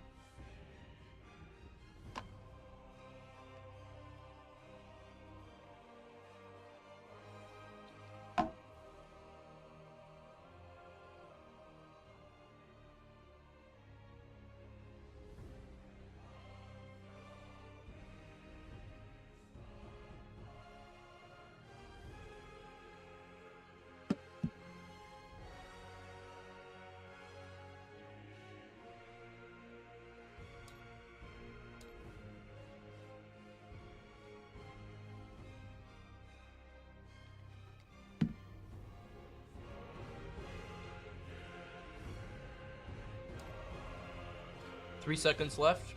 I'd like to push you for an action.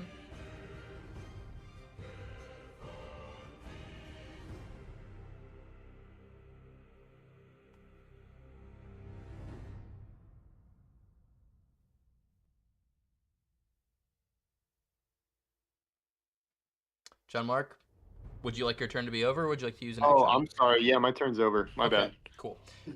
We're going straight over to Alex. As Zoro is Hey, dead. that killed him. Yeah, cool. Yeah, they killed him. Yeah. Alex, it is your turn though. Okay. Can we roll for Hulk to see if he gets an item or not? Yeah, of course. Was he in there? He's been in there the last 2 turns. So he got 1 item last turn. This? Yeah. So he hopped in there first turn, and then he should have gotten it last turn as well, I believe.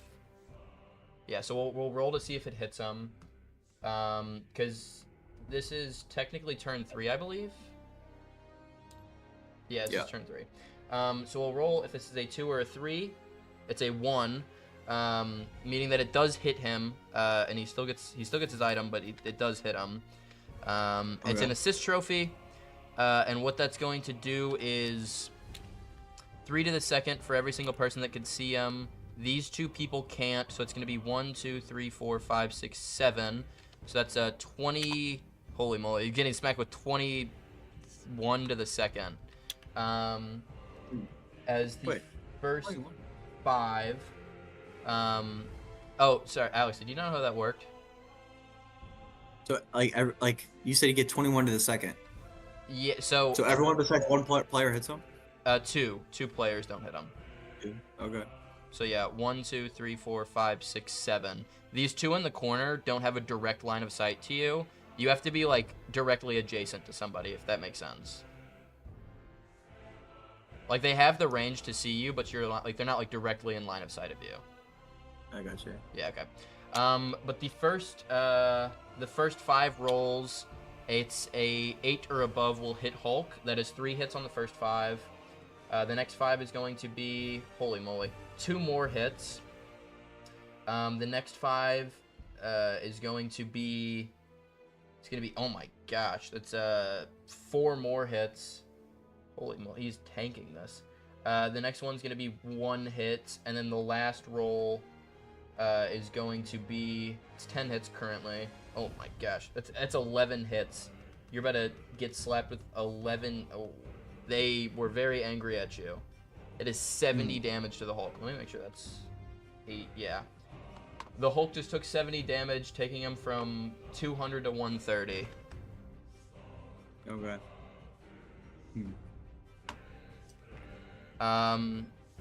As you have. Hey, hate to cut you off, kind of, not really. We had Coleman Trebor spent 2 turns in Stanley's office, so we were supposed to receive an assist character. Okay, yeah. I'll would you rather? Yeah, I think you would get that now. I'll shuffle it real quick and say you get the alien. Yeah. Don't you me? I have a question though for you, Gideon. Yeah, what's up? When I use Hulk points, does that count as an action? No, it doesn't. Okay. Yeah. Okay. Unless it says like attack a tile would like cost an action because you're attacking, but like the leap and things like that. No. You wanna know what? Screw this. You get Alex Bruns as your assist character. Oh really?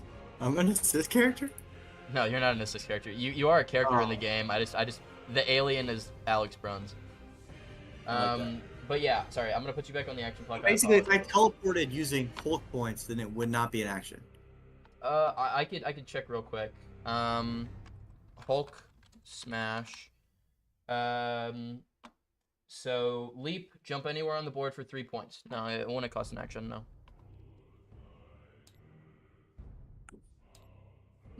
Would you said how much? They did how much damage? So currently you have 7 Hulk points, I believe, because it's for every 10, you get a point. So they dealt 70 on the dot, so you have 7 points currently.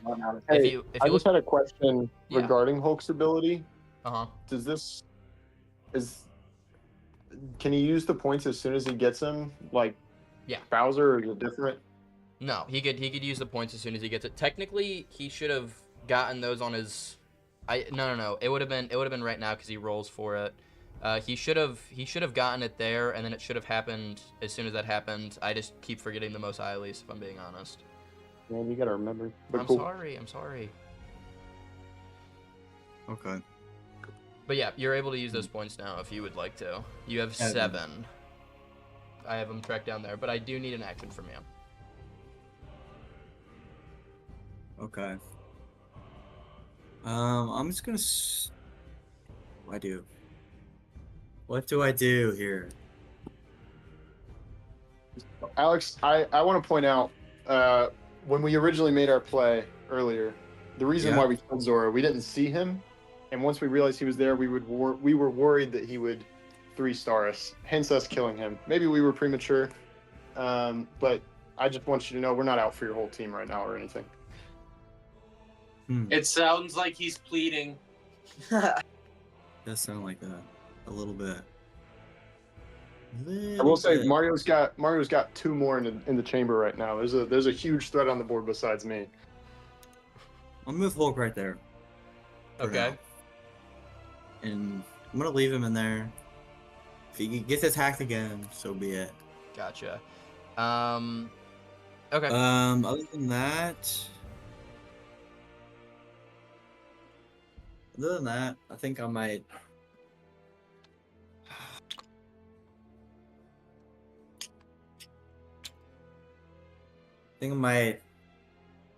Just chill for now.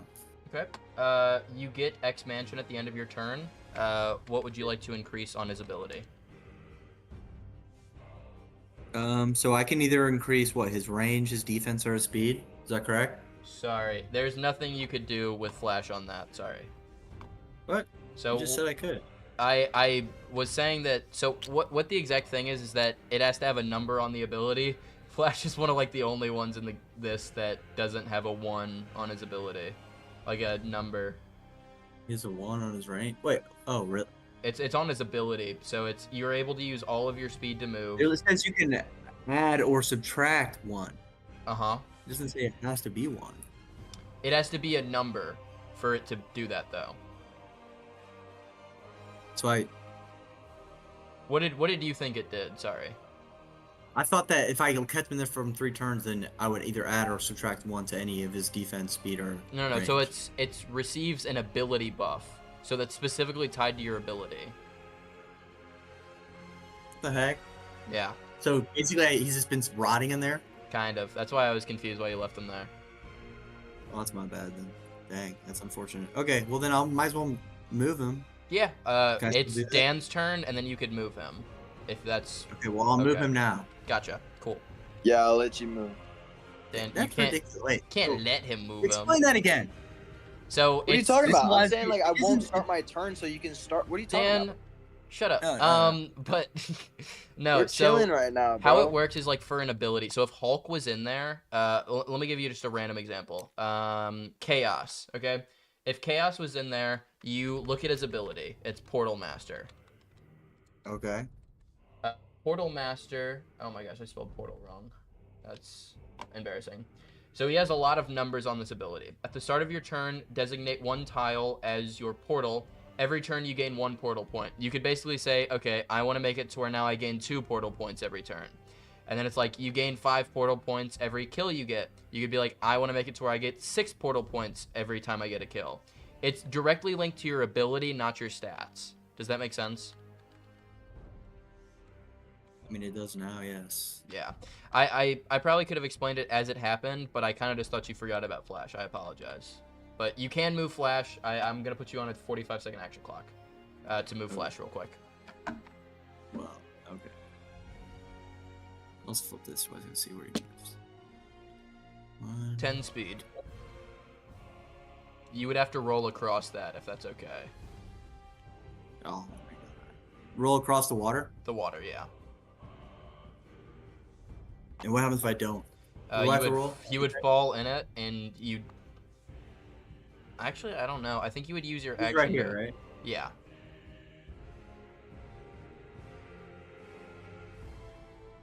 Do I have to go around these pink things? Yeah.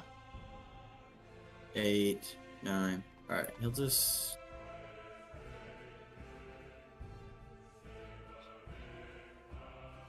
All right, he'll sit right here, I guess. Okay, cool. Dan, you are on the action clock. Yo, Alex, you should move again. Dan, he just moved because of that. No, I know, but that was on his turn. No. I said that was on because he ended his turn to get the thing, so I gave it okay, to him. Never mind. Okay.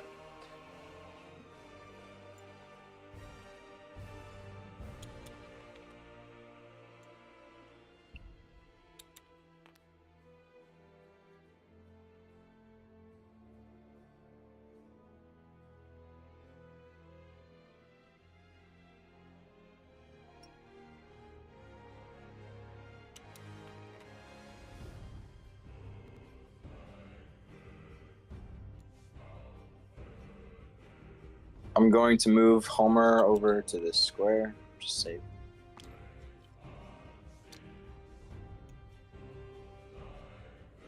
Okay.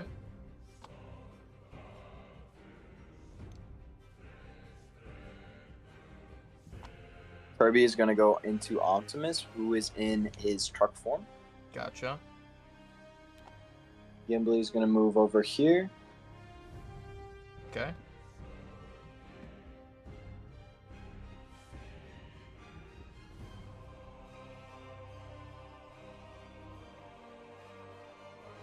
Give me 1 second. I'm gonna do this right now. Sorry. I'm gonna before things happen. Yeah, I'll pause your action clock. Cool. I'm gonna roll for the item for Hulk. I keep forgetting. I'm very sorry. It's kind of weird. Usually we do it on the GM turn, but I'm assuming it's not a GM turn-based thing, so we would still roll for it. If this is a You're talking about Mos Eisley? Yeah, for Mos Eisley. Okay. Yeah. We're gonna roll it. If it's a 1, 2, or 3, he gets hit. That's a 3, so he does get hit. He's getting slapped again. So that's if he's in this corner, he doesn't get hit by these two. That's gonna be 21 to the second. We'll roll this real quick. Hulk is getting slapped. That's 1 hit on the first 5. On the next 5, that's going to be 8 do hit, I believe. Yes, 8 do hit. So that's 4 hits currently. The next 5 is going to be all hits. That's 9. The last set of 5 is going to be 2 more, so that's 11. And then the last roll is going to be a miss. These Eisley dudes are on ya. That's going to do 65 damage, taking Hulk down from 130 to, I believe, 65. Let me check. 130 minus 65 is 65. So, yeah. Hulk is down to 65. 65, and he currently has, that would be 13 rage points. As you still do get your item, though, that's the loot llama right there. You could pick which item you want to have on you currently, but you would have to drop one of those, Alex. Alex, are you there? Yeah. Sorry, hold on. So one of those 3 items you would have to drop. And does it just go in the cantina? Yeah.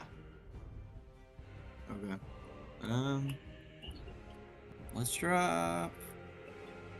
But on my next turn, then can I move? Like you want to be able to use it your next turn. You could pick it up if you wanted to, but. Okay, we'll just drop because I'm just gonna drop this. Okay. Because I don't really. Hulk doesn't need it. That makes sense. But yeah, Dan, you are back on the action clock. I apologize for that. That's a little bit of a DM blunder. Every time that.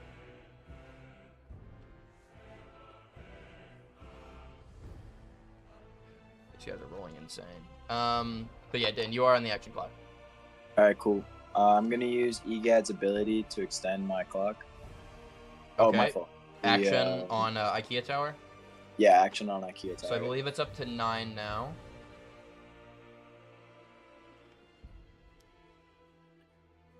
And then with Optimus Prime and Kirby, I'm going to go 1, 2. 3. Okay. I'm gonna pick up Diddy Kong if I can grab him. Gotcha. I'll put them all in there. So there's that one, and then were you moving all of them together? Kirby's actually gonna stay in that corner. Gotcha. Okay. So he was right here to begin with. So 1, 2, 3. Okay. And then Optimus Prime is gonna go 4. Gotcha. 5, 6, 7, 8, 9, 10. Okay. I'm gonna drop off Diddy Kong. He's gonna go 1, 2, 3, 4. And then I'm gonna use Rocket to get into TARDIS. Okay. And then I'm going to roll for TARDIS. Oh my gosh. Amazing use of that ability, Mr. Dan. As this could be incredibly crucial, as your roll for TARDIS is going to be a 5, which is successful. Holy moly. As I'm putting you back onto the action clock. TARDIS is going to go to Pee-Pee Creek. Gotcha, so it swaps to Pee-Pee Creek.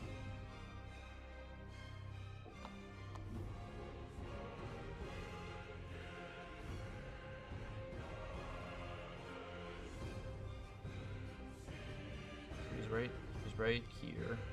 1, 2, 3, 4, 5. Pop in there. Yep. That tracks. 6, 7. You definitely get there. Okay, 10 seconds left on your action clock, Mr. Dan. That's gonna be it. Can I dock those 10 for later? What? I was just making a joke. All good. As we are going to go over to Mr. Brent. Mr. Brent, big turn, big times. I'm putting you on the action clock. But I believe in Steve. That's all that matters.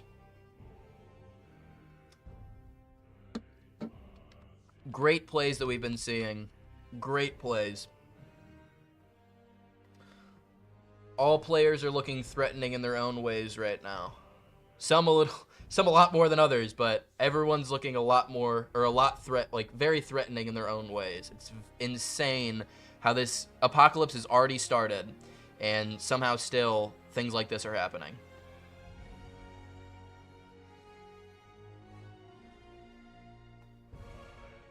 All right. I'm gonna first have you move the alien. Gotcha. I'm gonna do a couple things real quick.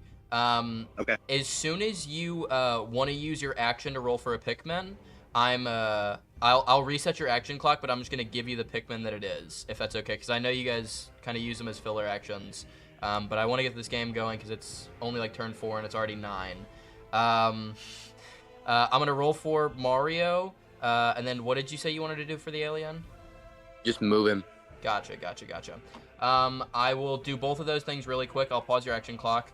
5 turns, has no action, moves randomly. Let me check exactly what it does, because I know it has things on here. The alien has no action, moves a d12 distance in a random direction.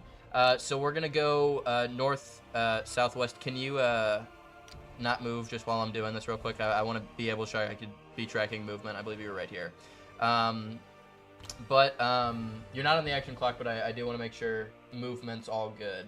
I'm going to roll a d4 cardinal directions. 1's going to be north, 2 this way, 3, 4. So it's going to be a 1, which is going to go this way, and then it's going to be a d12. So the d12 is going to be a 2, which is going to be 1, 2. Alamar is not dead, but the alien is right there now. As we're also going to roll for Mario, we're going to do both currently. The left one is the non-clone. That is a 2 and a 5. I will check what those are real quick. That is going to be the special list. Super Mario. A 2 is going to be a gold flower, so I'm going to give that to the normal Mario real quick. So normal Mario gets a gold flower. And then clone Mario gets a, let's see. A 5 is going to be a mega mushroom.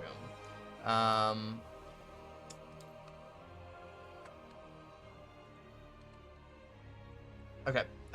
There's that right there. As I'm going to put you back onto the action clock.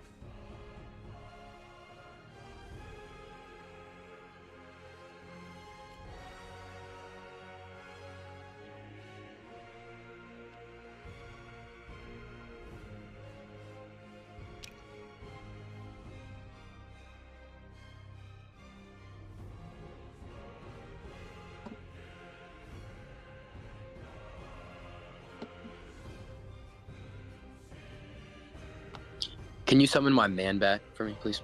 Of course, of course. Would you like Batman to be off the board currently?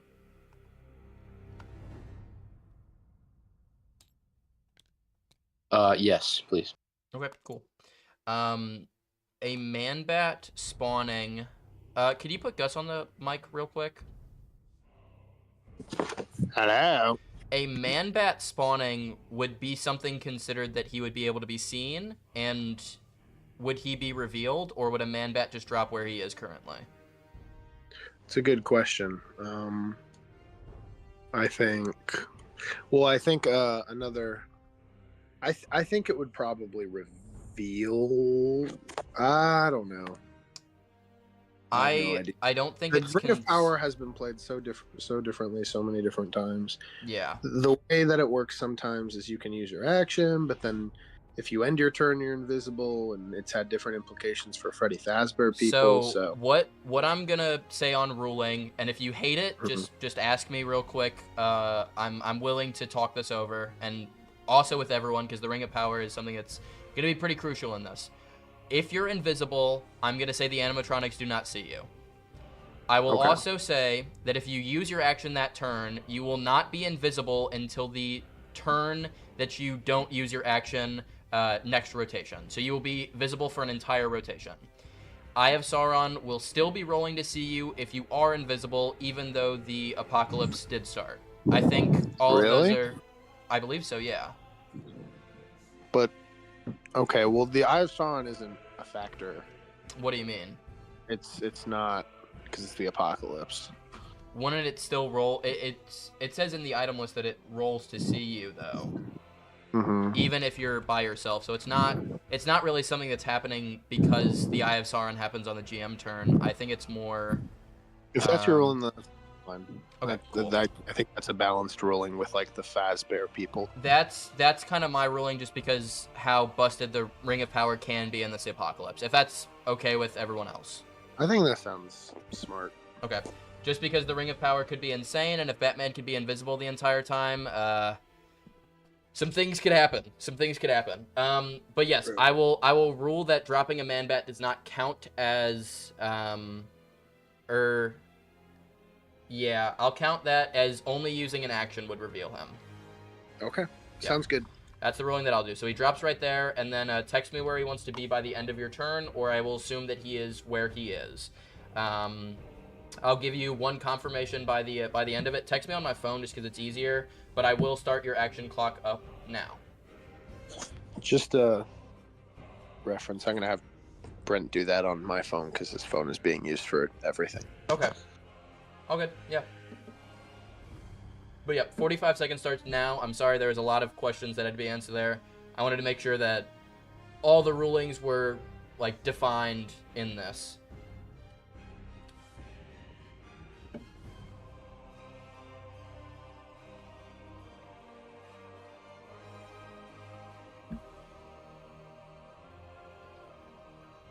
Uh, 15 seconds left on your first action clock. Your second action clock.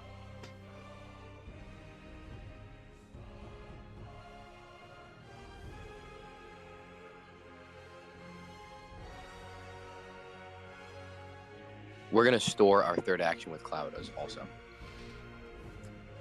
Have you guys been storing actions with Cloud? Yes. I would have put a counter down here. Are you sure you've been saying that? I don't think he said it last turn. I don't know about previous turns, but last turn I did not hear it. I didn't hear it. I know for a fact we said it turn 1. I remember us talking about saying it turn 2. I don't specifically remember. I don't think I was in the room for that. Like, Brent, do you remember saying it turn 2? I do not remember saying it, I'm going to be completely honest. So would you like me to go back on the clip? I don't think that's necessary. I don't think I said it. Okay, cool. Does anyone have contentions on him saying it the first time? Because I'll take. We definitely said it the first time. I'll take his word for it that he said it the first time. So you would be up to 2 actions, I believe.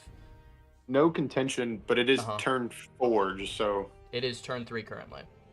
It's 4. Is it? It is.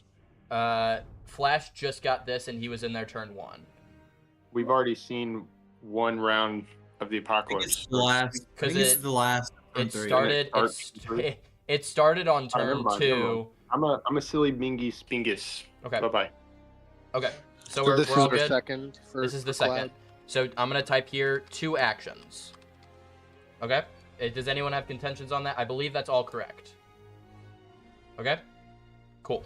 All right. Cloud is at 2 actions. I'm going to push you for an action in the next like 10 seconds, just because that was a lot of stuff. I don't fully know when your action clock was there, but yes.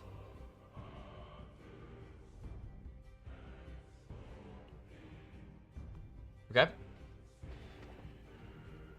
I'd like to push you for an action, if that's okay with you. Not if it's okay with you. I need an action now. Give me an action, Brent Ritter. We just hello? Can you hear me? Yeah, I could hear you. My bad. We just used Cloud and moved him into the X Mansion. Okay. Right there.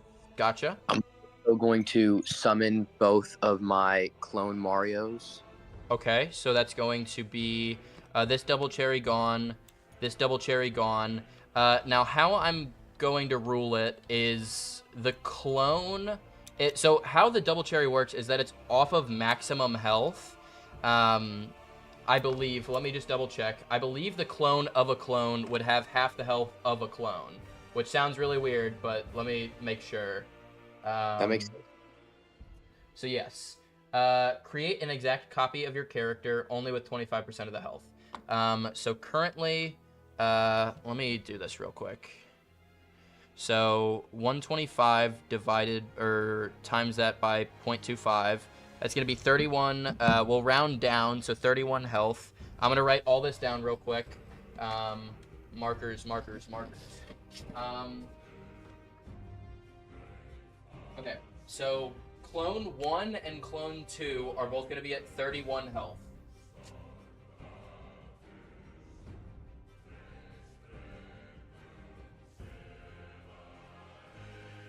And then the clone of a clone is going to be 31 times that by 0.25. That's going to be 7.5 health.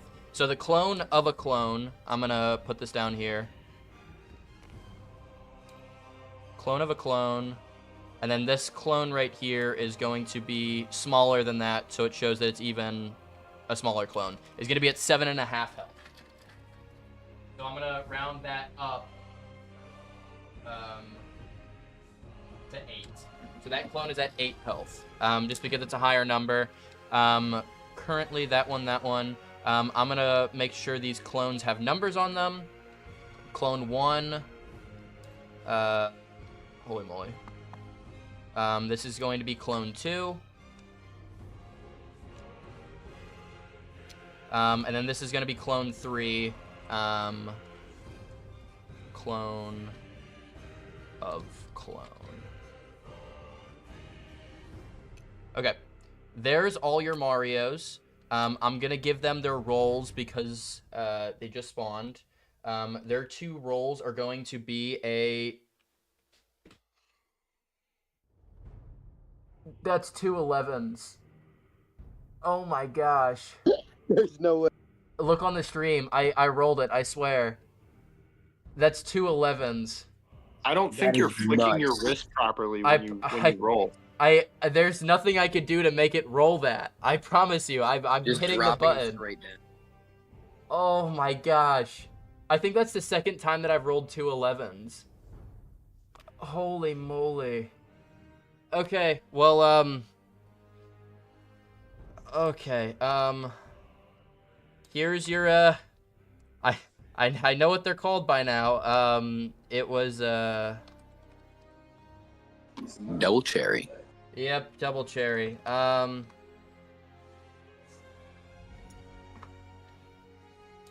Okay, So this one has a double cherry, and then this one has a double cherry. They can't use it this turn, but that's that right there, as I'm putting you back onto your action clock once again. Oh my gosh, the rolls in this game are gonna make me look like I'm cheating. This is horrible. A park nat 1. Brent's rolled 24 11s. Hulk got hit 13 times on 42 attacks. Oh my gosh. Hulk's hit a 1 and a 3 on the rolls in this have been terrible for it's crazy. It's insane. Oh my gosh. Speaking of that, Kaya's is up to 3 seconds left on your action clock. I think that will end my turn right there. Okay. As we're going to go to the Apocalypse turn, I am going to swap over. Can everyone please blindfold themselves? I'm going to swap over to Team View FNAF, as nothing can be seen on the stream. I'm going to do something real quick. I'm going to mute up, just so nobody can see it. Or actually, Gus, I'm just going to FaceTime you, and I'm going to mute you, so you cannot speak during the thing.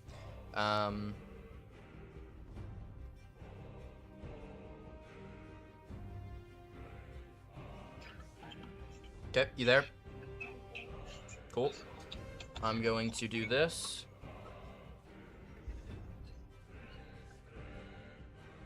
Okay.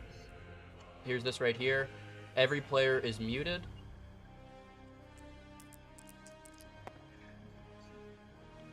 This is the first roll. And the second roll is going to be this. As I'm going to put this back over, let me mix it up so nobody can know what it got rolled. It's more fun to do it that way. Yeah, it is. I'm not gonna lie, I forgot what the button was. Okay, I got you. But, that is the rolls. Everyone can unblindfold themselves. I'm gonna hang up. Cool. That is the rolls. Everyone is going to go invisible. As everyone's off the board, I'm going to count out,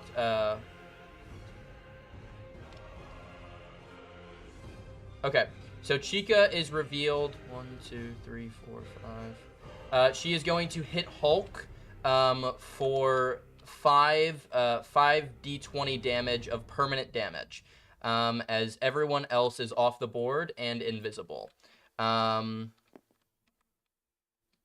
There is one other person that moves, as they are not even going to move. They are going to roll between Coleman Trevor and the alien. It's going to be a 50-50 shot. Brent, do you want high or low for Coleman Trevor?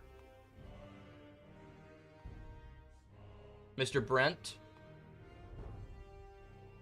If you don't select, I'm going to for you. Sorry, I was out of the room. What did you say? You're all good. So Springtrap is either gonna hit Coleman Trevor or the alien. Do you want high or low for Coleman Trevor?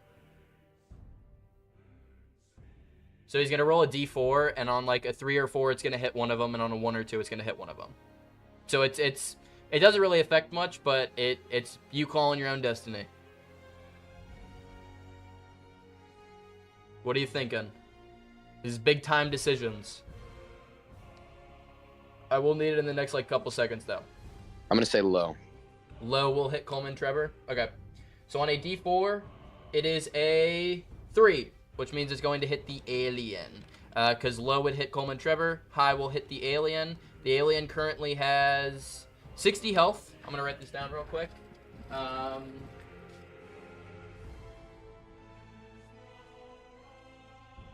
60 health. As he's going to try to hit him real quick. Well, he's definitely going to hit him. The roll for it is going to be 5d20 damage, and that's going to deal 57 damage.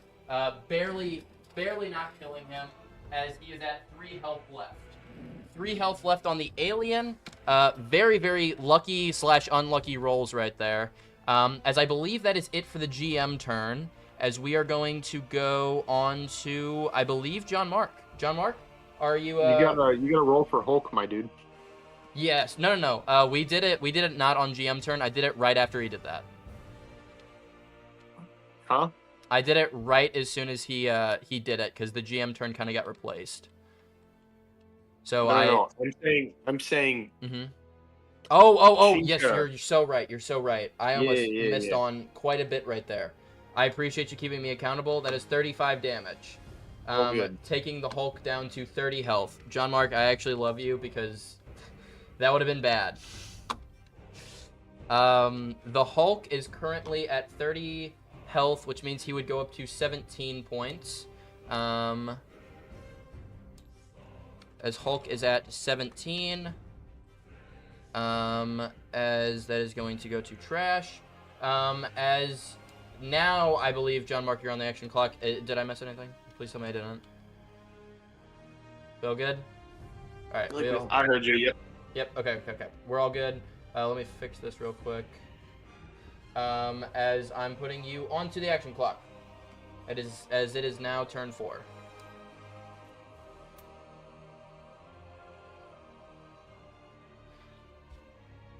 Holy moly. For 4 turns, there's been a lot of action. This game is almost at 10 on turn 4. I have not been keeping the action clock that well, but already so much has happened. It's insane.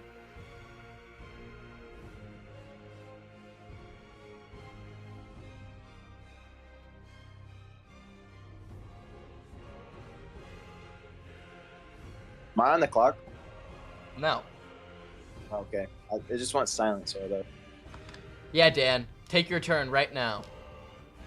Okay, so... Oh, chess rules, all your character dies. Got him. Wait, but Professor Egad has a special ability that he can't die. And I think it also makes the salamanders immediately win. Game over, guys. Yeah, game over, guys. I think we scratched the game. All right, John Mark, 45 seconds left on your action clock.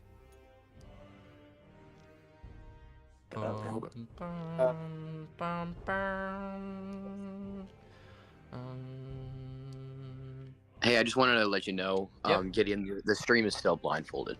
Oh, shoot. I am really glad that you called that out. I am making some serious DM blunders right now. We still love you. I love you too. So, I am pumping up the volume. Okay. And I'm giving all 3 wind spheres to Yuno. Gotcha. So that should leave him 3, with 4, 17 5, speed. 6, 7, 8, 9, 10, 11, 12. Yuno is attacking Hulk 15 to the 4th. Gotcha. Okay, 15 to the 4th on Hulk's defense of 5. What that means is it is going to be 5 rolls at a time. Anything above a 8 will hit Hulk. As the first 5 attacks are going to be no hits. The next 5 attack is going to be 3 hits. The next 5 attack is going to be 2 more hits. So that's 5 hits in all. Minimum damage would be 30, which will kill the Hulk. The Hulk is dead, as that was a great play from Mr. John Mark. As the Hulk is dead, these items drop to the floor.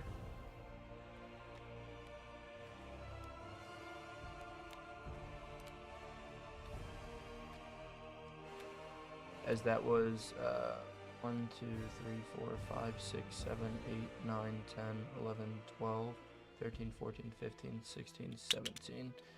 I believe you could get to right to the corner of Casino. Cool. Right there? I believe so, yeah. Okay. As I am going to put you back on the action clock.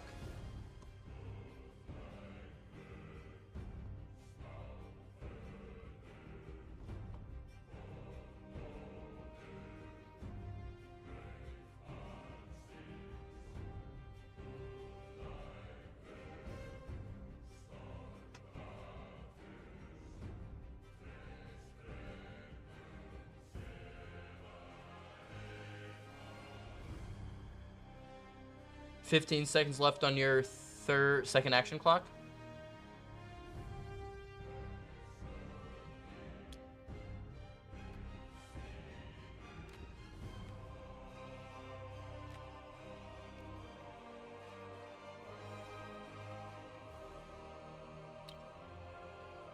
I believe we're going to call it there. Thank you. Okay, cool. Yeah, he had enough to do that. As we're gonna go over to Mr. Bruns. Mr. Bruns, you are on the action clock. All right. I'll move Flash. 1, 2, 3, and then he'll attack. You know. He would have to be right here, if that's okay. That's 4 speed. He'll attack Yuno. Okay, cool. As he's going to attack Yuno, he is currently attacking with 8 to the second against Yuno's defense of 5. So we're going to roll that real quick. The first 4 are going to be... That's going to be 1 hit on the first 4, and the next 4 are going to be 2 more hits, I believe, because defense of 5 does block 7s. So that's 3 hits in all to, I believe, the second.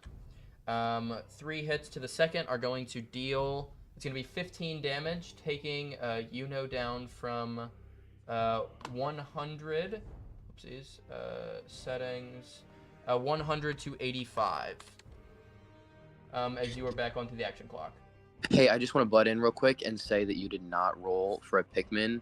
The start of last time you said you were going to, but I did not actually receive a Pikmin. Oh, yeah, I got you. I'll roll for that real quick. I apologize. Thank you. The roll for your Pikmin, it's a D8, sorry. I'm so used to rolling for Mario, 10 times a turn, is another 1, which I believe is a red. So here is your... You don't get 4 of them. You don't get 5 of them. Is that... Dang. Sorry. But yeah, back on the action clock at 40 seconds. Okay.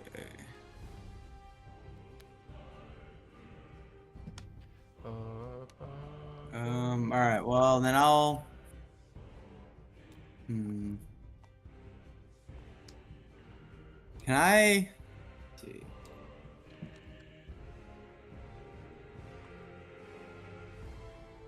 Can I deploy the stealth elf for 3 of the guys' portal points? Yeah, of course. So let me look this up. So it's portal master. Currently you have 4 points. Deploying stealth elf is 3, meaning that she would have 5 range, 10 attack, 4 speed, 50 health. Use your action to give 20 health to somebody. Or no. Stealth elf can use your action to double her speed. She has 8 speed. Holy moly. I will... Do we have a Skylanders thing? We have 2. Stealth elf... Sorry, not T-Rex. Let me look it up if we have a stealth. No. I'm gonna find somebody who looks like an assassin and give them to you. As... We're gonna make it... Sorry.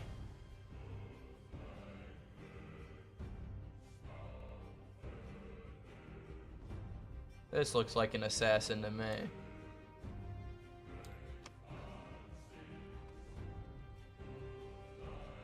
Okay, there's Stealth Elf. I believe she spawns right in the portal, if I'm not wrong.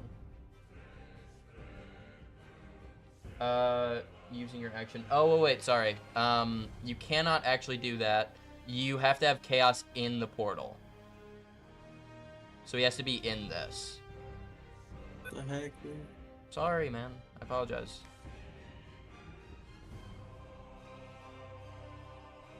You gotta stay true to the rules in the playoffs. I apologize, Mr. Bruns. Where does it say that in the rules?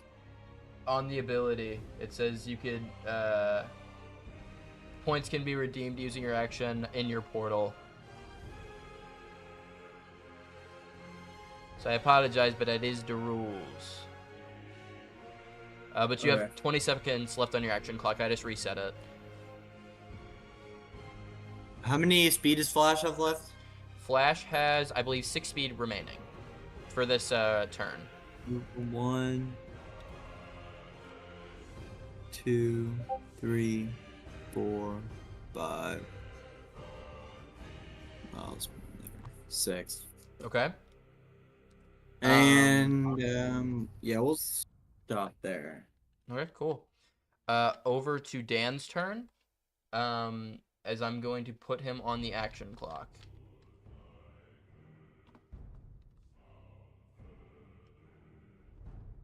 John Mark has just been absolutely going buck wild, taking out people's top cards currently. Already killing 2 of the top cards in this game. All right, before he goes, can I just move Flash again? Yeah, he hasn't done anything yet. Okay. So I will stop Dan's action 1, clock and give you 45 seconds 2, to move him 3, wherever you would like to. 4, 5. We'll just move him right here. Okay, cool. Is that where you'd like to keep him for this turn? Yep. Gotcha. As I'm going to put Dan back on the action clock.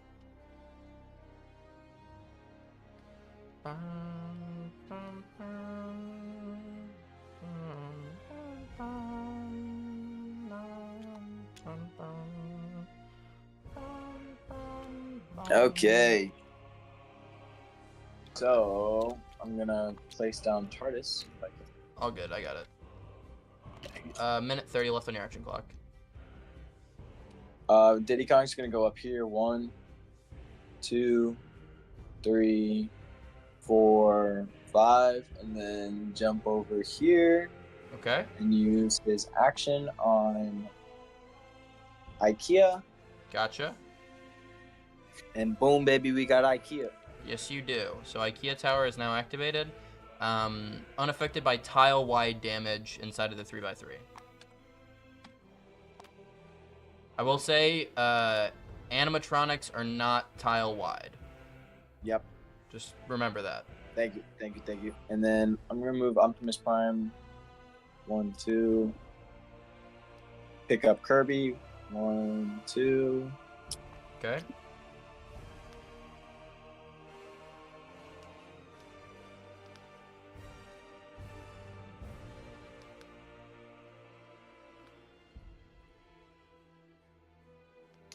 $30 seconds left on your second action clock. I'm gonna use the Gimbly and put him over. Oh, sorry, his action clock. Whoa, what am I saying? I'm gonna activate Temple. Use my action against Temple. Holy. Okay, so you're using. Okay, so it's 1 action for Temple. Yeah. And then I'm gonna use Egad's ability also on Temple. Okay, so it's another action on Temple. Up to 2 actions on Temple. And then I'm gonna walk up here. Sorry, my game just bugged out. All good, all good. I'll just Okay, grab them out of your hands. Do you want them in the corner, or where would you like Yeah, them? in the corner would be good. Okay. Okay. And then now I'm gonna move Optimus Prime. 8 speed. 8 speed. And sorry I didn't say this, but he's in his truck form. Yeah, if you don't say anything at the beginning of his turn, I assume that he was in the form that he was before. Got it. Okay, so then I'm gonna with Kirby. I'm gonna go 1, 2, 3. Okay.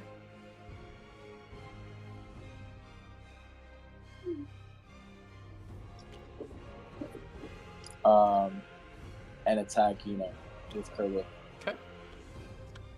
Kirby attacks with 8 to the 3rd on Yuno's defense of 5. And I'm gonna use it. Copy is automatic, right? Or do I have to say that? It copies as soon as the attack's over. So as soon as you deal the damage, cool. yeah. Just making sure. As we're going to roll that real quick.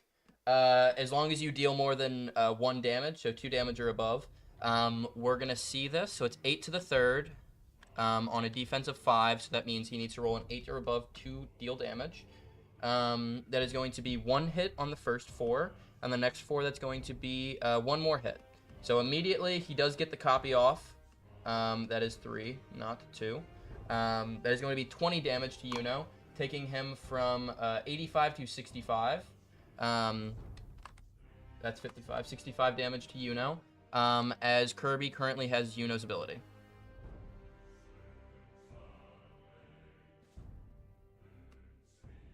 Cool. I'm gonna. So, where was he at the beginning of his turn? I believe he was right here. No, he was at TARDIS. So he went 1, 2. Oh, sorry, he was at the sniper tower. My fault. Yeah. So he was at 1, 2, 3, I believe, right?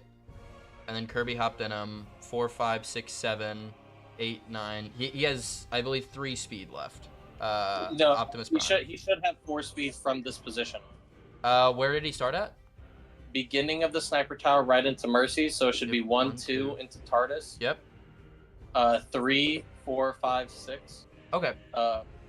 1, And then 2, he should 3, have 4, 5, 6. Yeah, you're right. 4 speed remaining. Yep, and Kirby still has 1 speed. Yes.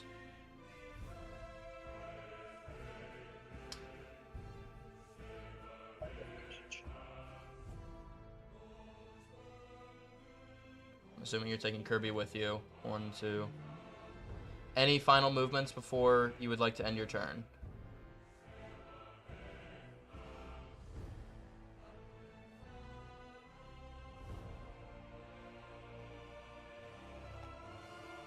Okay.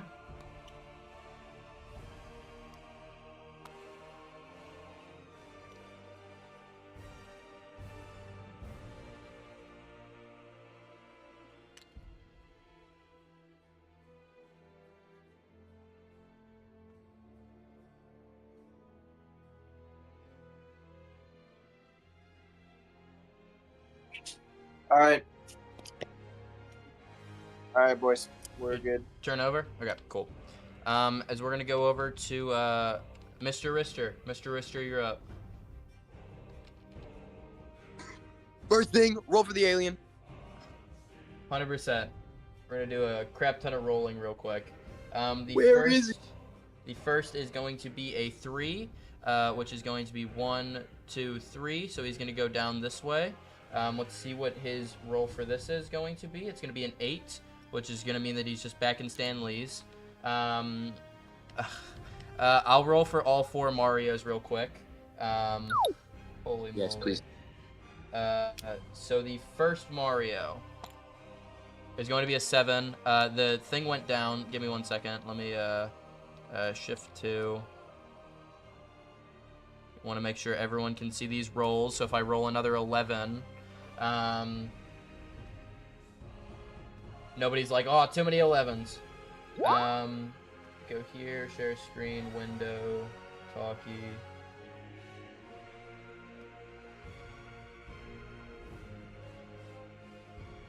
That's recording. I'm gonna roll for Olimar as well. Give me 1 second. Sorry. There's that. So I'm gonna do the Mario rolls real quick as well. Shift 3. Cool. So the first Mario roll was a 7. I'm going to just go through this one at a time. There's so many economy abilities. Holy moly.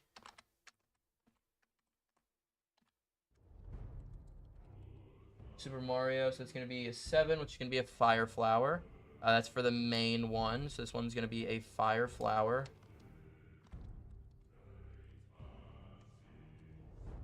So this is going to be for Clone 1 and Clone 2. Let me move this real quick.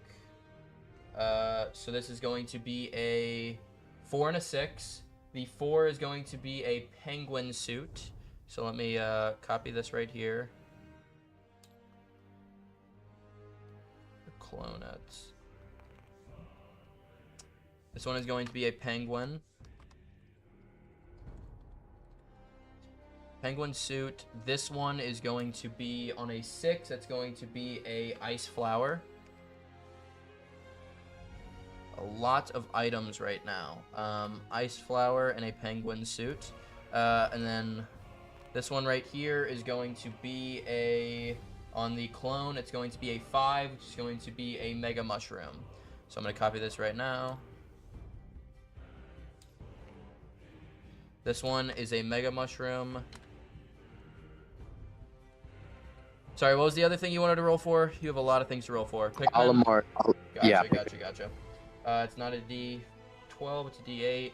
It's going to be another 1. You get another red one. I believe. Another one. Sorry. You get the same numbers every single time. I'm sorry. I know. Where's my 11s for Mario, bro? I need them. You've gotten enough, Brent. You've gotten enough. Yeah, you're right. Speaking of which, I'm actually gonna... Just kidding. Wait a minute. You are on the action clock now. You have a minute 45.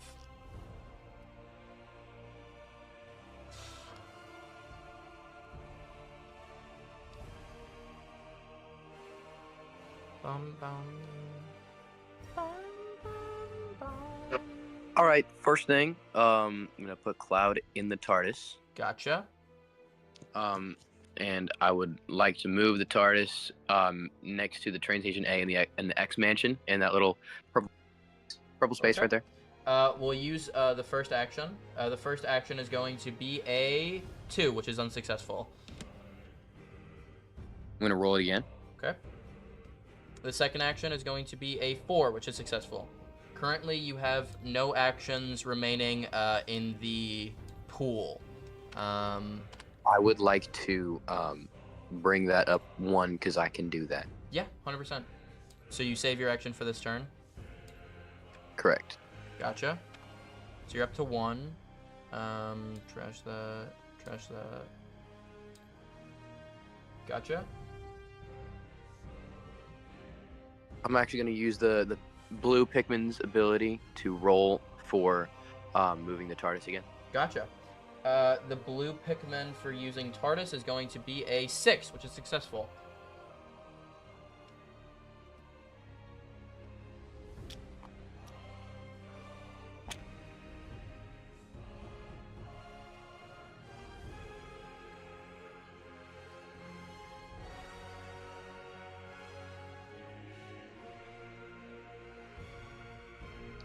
All right, Batman should reveal himself. Okay. Right.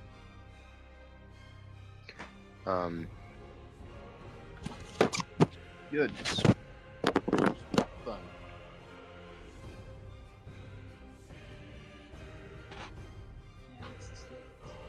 I'm gonna step away for just 1 second. Give me 1 second before revealing where Batman is. Okay. Okay.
All right. Sorry, just needed some confirmation on something. Batman was there. I just wanted to check with the timestamps of when he texted me, where he was. So yeah, you can put Batman 1 speed from Green Hill Zone. I believe you said right here, correct?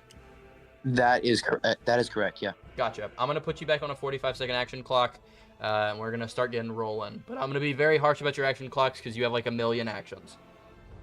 That's completely understandable. Okay.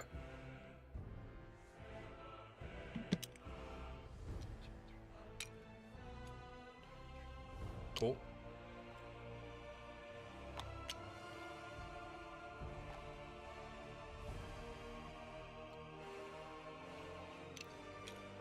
$15 seconds left on your action clock. Okay.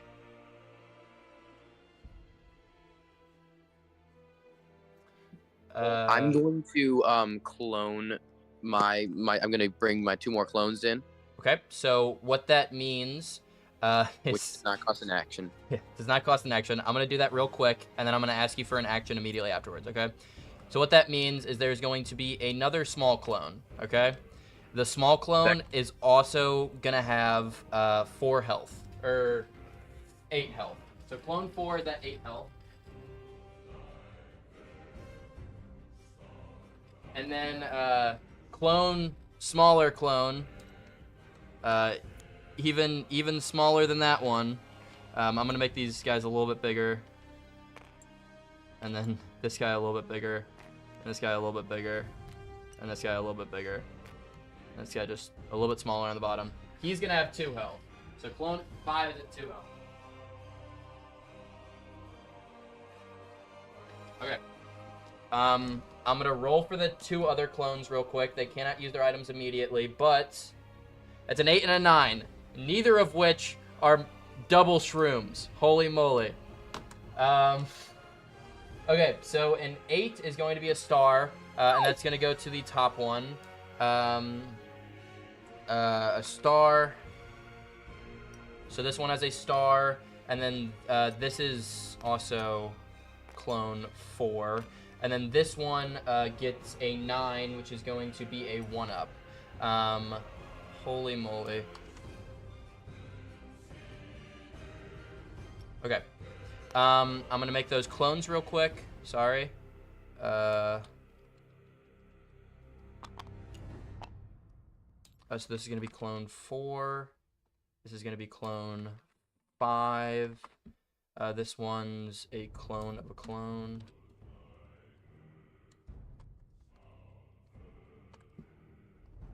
This one's a clone of a clone. This one is gonna be a long name, but clone of clone of clone. Cool. All right. As I am going to start you back up on the action clock, though, I do need to push you for an action immediately. All right. I'm going to move. I'm going to use the one of the red Pikmin. I also need another red Pikmin, but I believe it's turn 4 currently, and you have 3 of them. There we go. Yeah, there we go. There were only 2, so there it is. All good. It was right there. Give me 1 second. Talkie just disconnected again. Okay. It is back up. We're all good. But yes, what would you like to do? Just roll with red Pikmin. Yeah, I'm going to use that red Pikmin to roll for the TARDIS. It is a 3, which is unsuccessful. So 1 Pikmin's action is down, and so is another one. I'm going to use another red Pikmin to roll for the TARDIS. Gotcha. That one's going to be a 4, so it's all successful. All right, that's great. Thank you.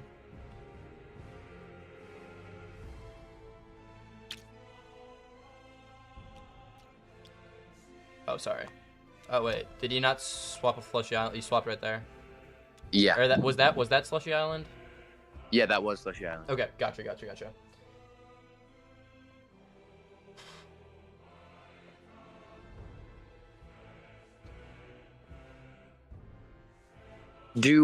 So I do have 2 Marios with Mega Mushrooms. Are both of those available, or did I just get them this turn? This one you just got this turn. This one is not. All right, I'm going to send the one who I can use a Mega Mushroom in. I'm going to move him into the Valley of the End. It's going to be clone 2. And I'm going to move him in there 2. and use the Mega Mushroom? Yes, sir. Okay. So the Mega Mushroom is used. Let me see exactly what that does. Mega Mushroom allows you to attack everyone in your tile using your action. So currently this Mario is attacking 10 to the 4th. It's an anime tile, so you would not get disadvantage on any of these people. So it's going to be 10 to the 4th on all of them. We're going to roll this individually just because it's going to be a lot. Actually, it's technically a group attack, so let's pair up the people with similar defenses. Defensive 2, 4, 5, and 6. Okay, so none of them are similar. We'll just roll them all together. So the first 5 are going to be That's going to hit the... Holy moly. So that's going to hit the Impractical Jokers 3 times, which minimum damage would kill, so I'm just going to take them off on the first one, because that much damage would kill all of them immediately.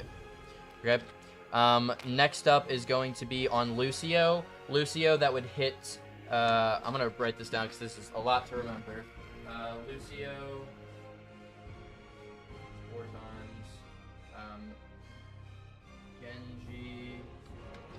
Genji, that will hit only 2 times.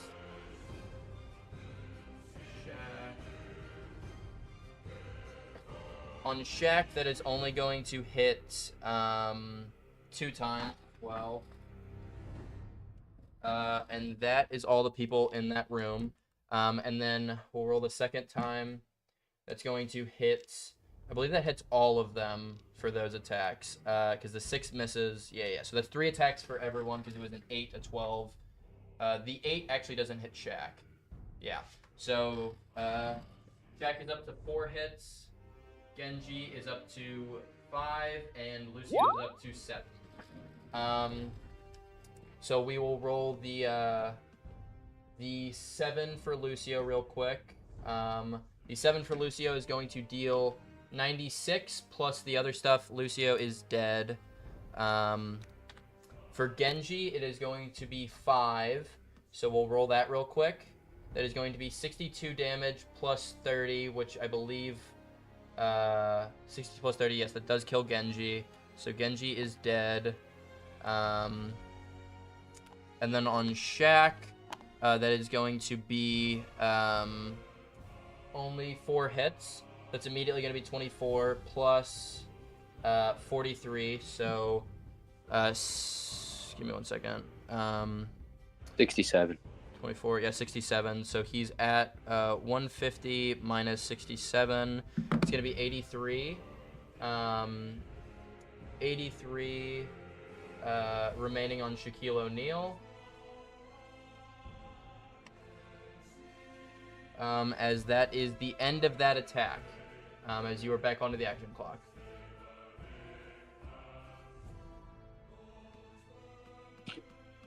All right, I'm going to move the original Mario into the Valley of the End. Gotcha. And attack Shaq. Cool. The original Mario is going to attack him real quick. The first 5 rolls are going to be 1 hit, and the next 5 rolls are going to be 1 more hit. So that immediately does 12, and on top of that, it also does 27. So 27 plus 12 is going to be 39, taking Shaq down from 83 minus 39. That's going to be 44 health remaining.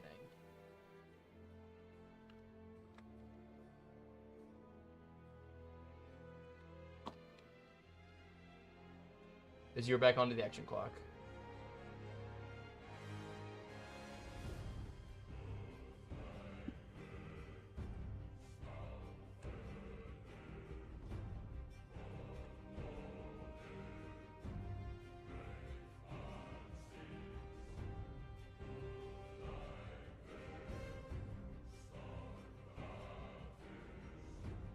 $20 seconds left on your action clock.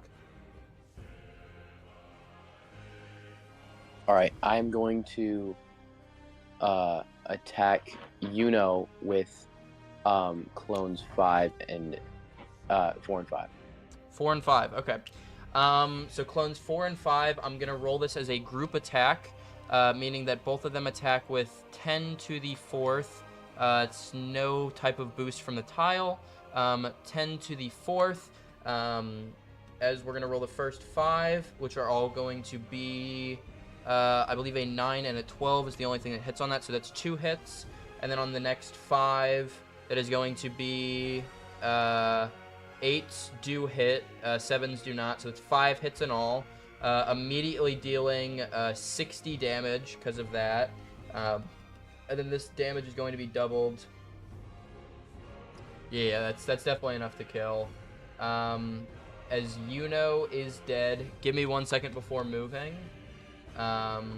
Yuno's dead. Let me change all this real quick because that is quite a bit.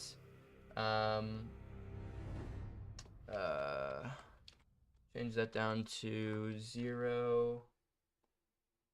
Change this down to 0.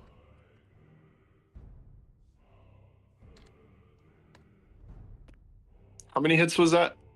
That was 5 hits from both of them. Okay. I rolled it as a group attack, so I just did the 6 times 5 times 2. And then all the impractical jokers are dead. I'm just going to highlight all that and put it as a 0.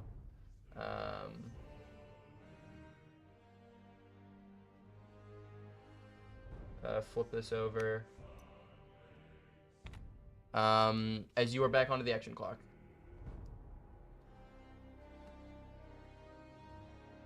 It is the start of turn 5. Or not start of turn 5 yet.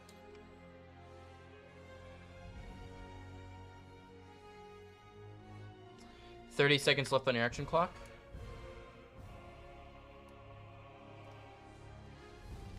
All right, I am going to bring my other 2 Marios into the Valley of the End. Gotcha.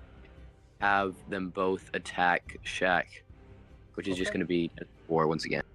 Yep, 20 to the 4th. As that is going to be a group attack on his defensive 6. Shaq currently has 44 remaining. This is going to have to be a pretty bad attack for him not to die. As that is going to be 2 hits on the first. And then on the next one, it's going to be 2 more hits. So in total, that's 8 hits. I believe minimum damage should kill. 8 times 6, it's going to be 48. Yes, it does. As Shaquille O'Neal does bite the dust. As I believe, yeah.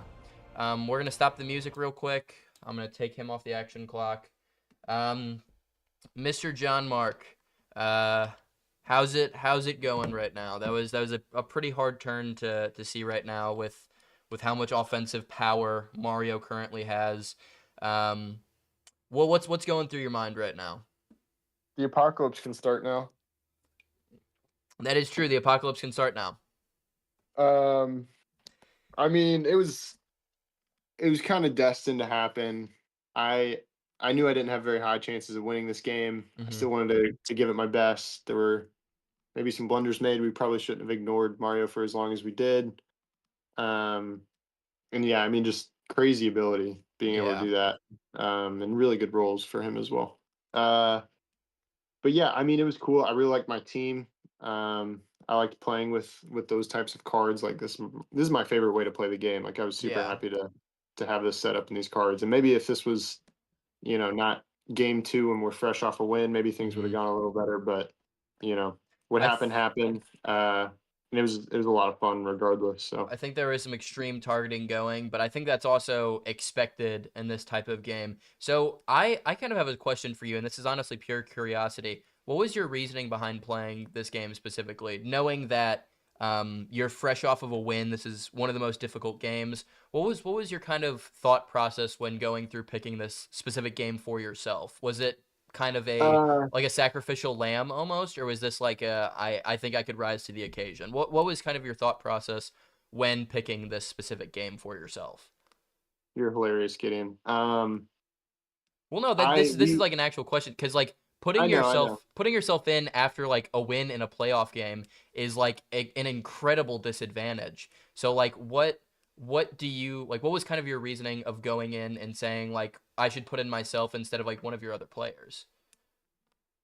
To be honest, schedules just worked out this way. There was no particular, it wasn't like, oh, I'm gonna play this game because I think I'll have the best shot. It was just, this is when I'm free and I'll play then. Okay.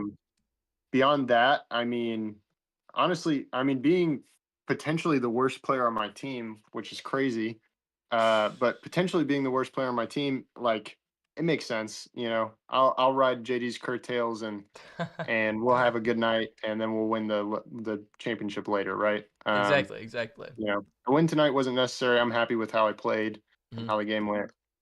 And we'll come back next week and we'll be crazy.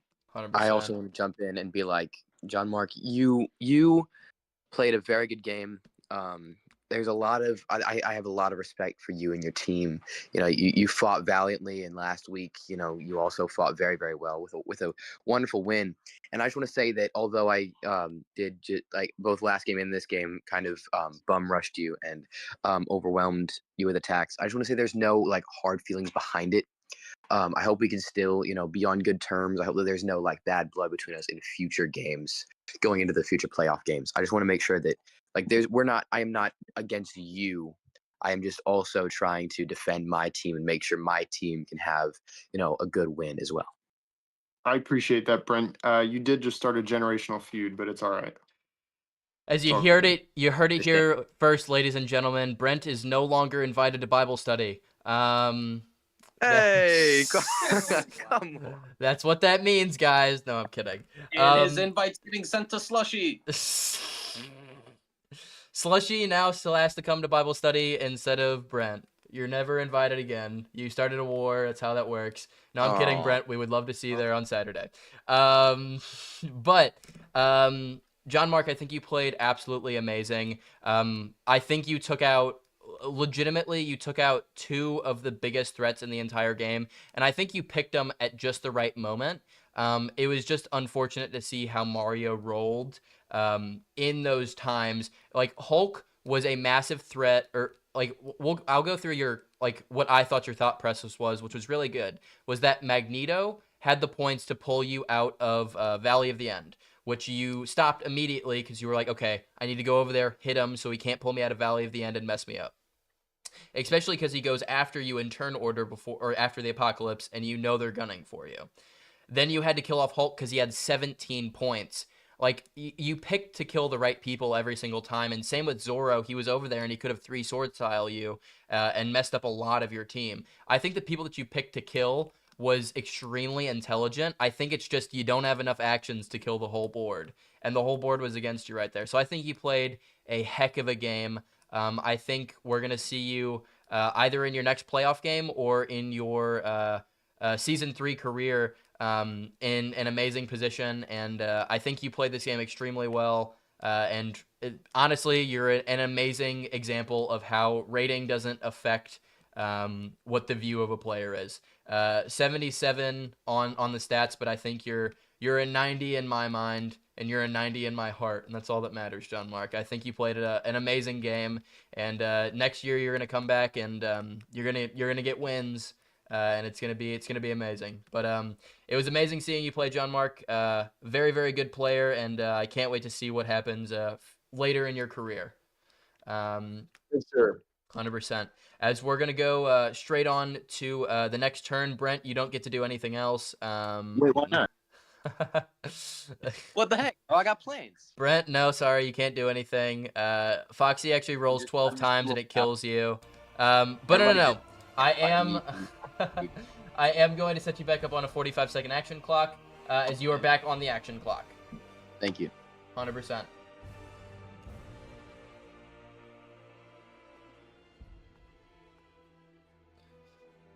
Holy moly.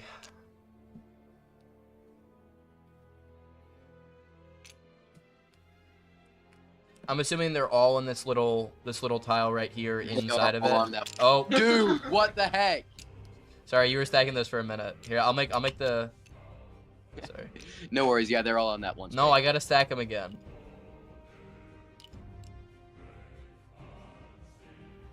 Fire. Okay, we're good. Here we go. Yeah. Okay. I'll push you for an action in the next 5 seconds because I kind of wasted your time doing all that. I apologize. Oh. He's a genius at stacking.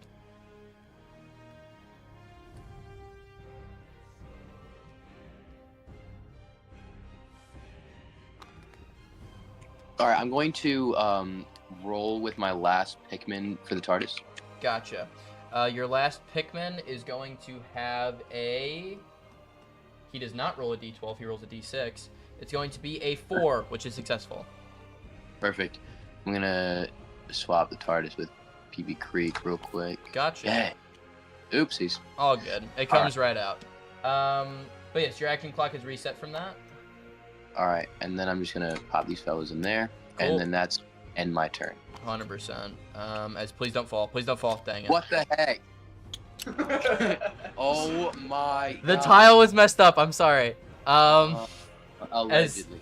As I'm gonna have everyone blindfold. Actually, yeah, I'm gonna have everyone blindfold themselves instead of just having not Gadsel blindfold and making sure Gus is the only one that saw it.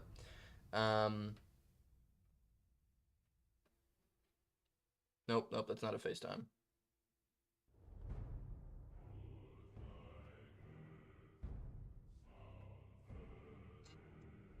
Okay. Is it even that time?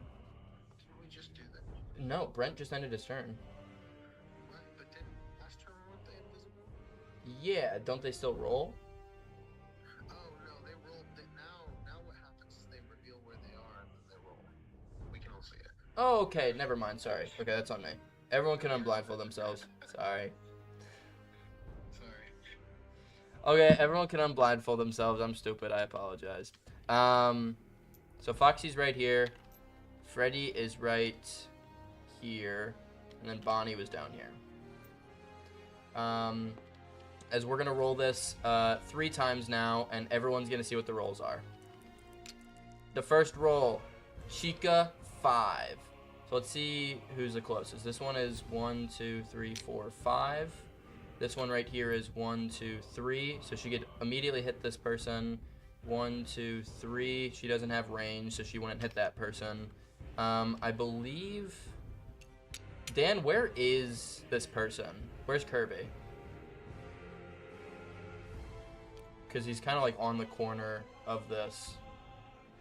Because 1, 2, 3. 1, 2, 3. I think it doesn't matter. 1, 2, 3. Yeah, she would go this way no matter what. As she's either going to see if she's going to hit Optimus or Kirby. Yeah, Kirby's definitely outside of it because they're so far away. Dan, you there? Yeah, what's going on? Do you want high or low for Chica hitting Kirby? Lower. Lower? Okay, so on a low roll, it's going to hit... Okay, it hits Kirby. Kirby's defense doesn't fully matter, so we're just going to roll it real quick. It's going to be 5d20 damage.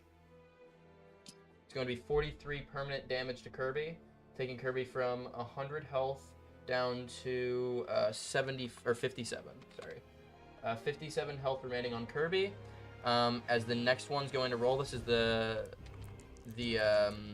second to last. As there's going to be 5 on him. So I believe that's going to be 1, 2, 3. Compared to 1, 2, 3, 4, 5. Yeah, okay. So 1, 2, 3. As he's going to hit the alien. Minimum damage is going to kill the alien. So the alien is dead. Because the alien was at 3 remaining. And then we're going to do the last roll for this. Bonnie Tree. She's going to go 1, 2, 3, probably. I'm assuming. Flash is the closest, I think. She's probably going to go like 1, 2, 3, because that would be, I don't know. I think 1, 2, 3. 1, 2, 3, 4, 5, 6, 7, 8, 9, compared to 1, 2, 3. 1, 2, 3, 4, 5, 6, 7, or 1, 2, 3. 1, 2, 3, 4, 5, 6, 7, 8. Compared to 1, 2, 3, 4, 5, 6, 7, 8, 9. Yeah, so she'll go right here, I believe. So she'll go 1, 2, 3. Unless there's anyone else that's closer than Flash. I don't believe so. So we're gonna go straight over to the next turn, as that is going to be Mr. Alex. Mr. Alex, you're on the action clock. Do what you gotta do. We completely have. Hello. Hello. Okay. I mean, what do I do, huh? It's a lose-lose situation for me. It's not a lose-lose. You still have Flash. He's a speedy boy. You could get 1, chaos out of 2, that, you know? 3, 4, 5, 6. Okay. Let me roll for the. Let me roll for this. You know, At this point, I think everyone has used that TARDIS, as that's a I want to one. use it. It's unsuccessful. Unfortunately, it's an action to roll that, right? Yeah.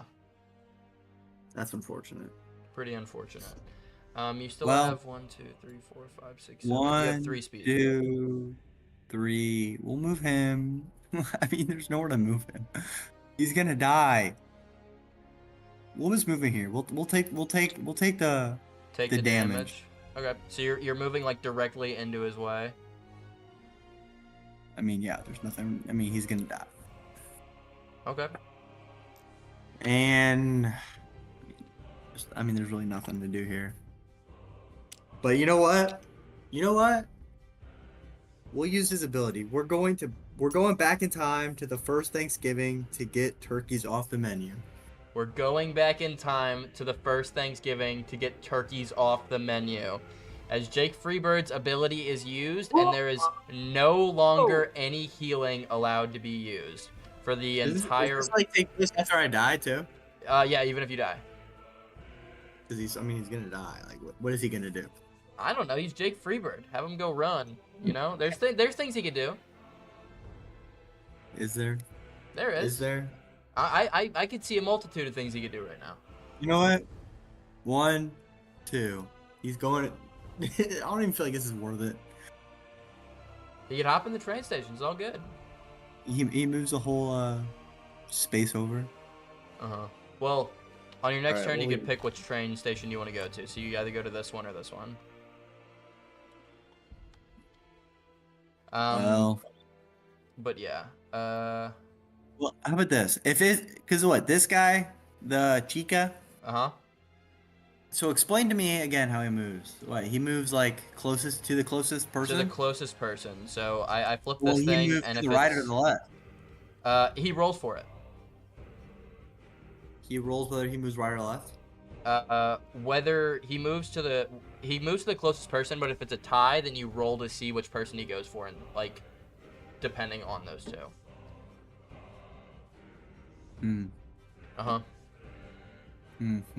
Currently, he's definitely gonna hit chaos because you moved him 1, 2, 3, 4 directly on top of him, so he's like 0 speed away from him. Okay. Well, I mean, you know what? All right, he'll just stay there or whatever. Okay. As we're gonna go over, is it the end of your turn? Yes, sir. Okay. We're gonna go over to Dan. Mr. Dan, you're on the clock.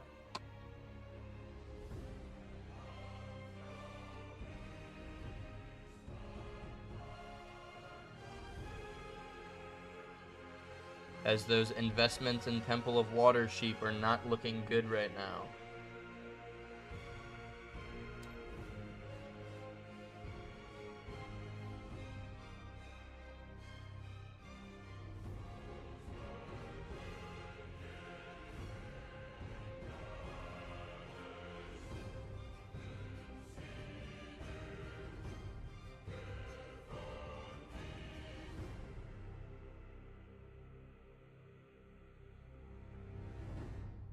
Okay, so Kirby's gonna come.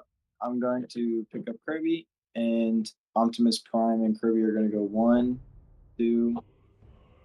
No. 1, 2.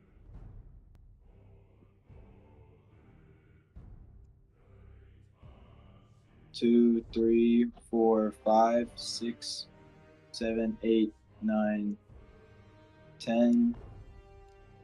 And Kirby's gonna go 1, 2, 3, and roll for TARDIS.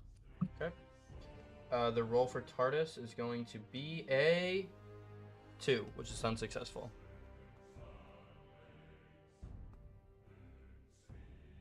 Unfortunate rolling for the TARDIS right now.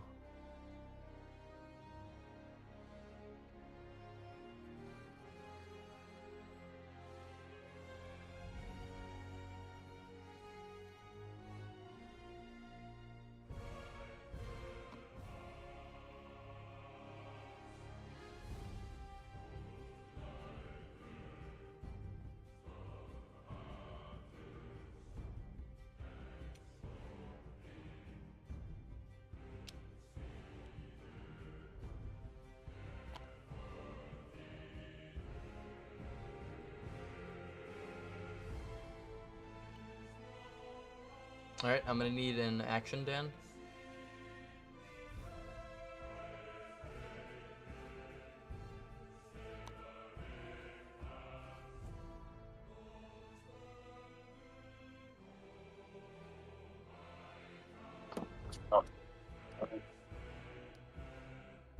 We're all gonna move to Baxter. Okay. And that's GG's. How is that GG's? As in, like, your turn's over?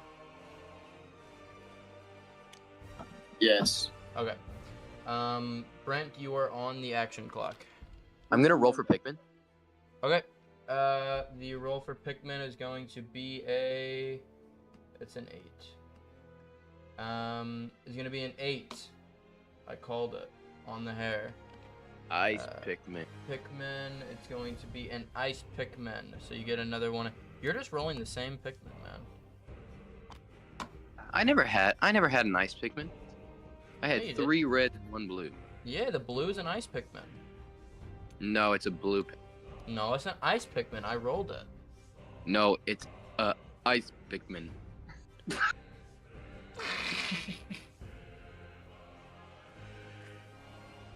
You'd hear the cut-off laugh of Gus Tepe. Or my bad. Gus the guy. Oh, don't drop the stack. It's gonna fall over. Oh. Oh. He's crazy like that.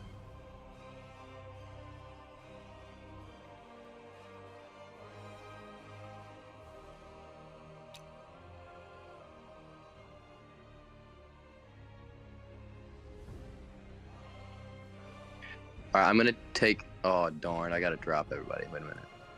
I'm gonna take Mario 1. I'm gonna put him here. And I'm going to attack Kirby. Okay. Kirby currently has a defense of 5 on Mario's 10 to the 4th attack. As we're gonna roll this real quick. The first 5 attacks are going to be 1 hit. The next 5 attacks are going to be... it's going to be 2 more hits. Immediately dealing, I believe, 18 damage. And on top of that 18 damage, it's going to deal 33. So 33 plus 18 is 51, I believe. Taking Kirby from 57 down to 6.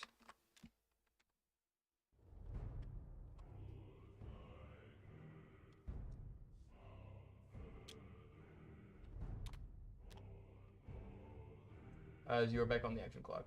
Whoopsies.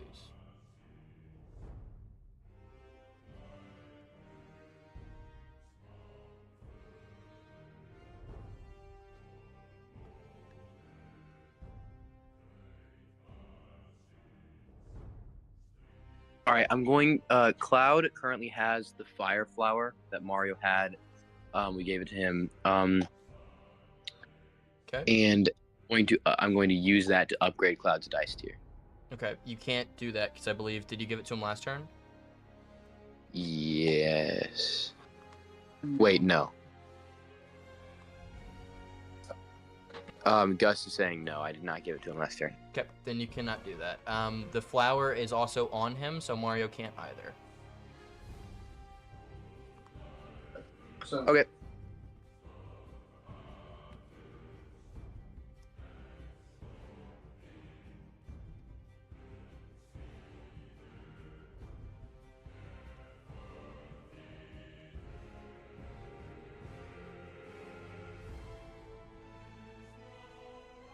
I will need an action from you, Mr. Brent. All right. I'm going to attack Flash with 2 of my Marios. Gotcha. I'm going to use the first clone and the second clone. Okay, so first clone and the second clone. They're still attacking with 10 to the 4th. This is a movie tile, so there's no restrictions. So the first attack is going to be 1 hit from both of them. Wait, question. Didn't the first clone just attack Kirby? No, it was the original Mario. Okay. Okay. So, cool. Okay, that's what I was... The next one is going to be 1 more hit. So that's 2 hits from both of them in total. Immediately dealing 24, and then this double the damage. 17. Give me 1 second. I believe that should be enough to kill. 17 times 2 plus the 24 that I believe he just did. Yeah. It's 58, taking Flash off the board as he is bitten the dust.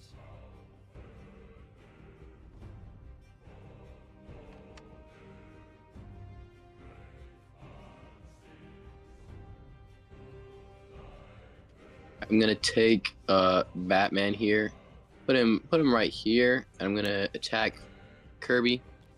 Gotcha. I believe he was right there at the start of his turn. And he has 8 to the second. Gotcha. 8 to the second on Kirby's defense of 5. We'll roll that real quick.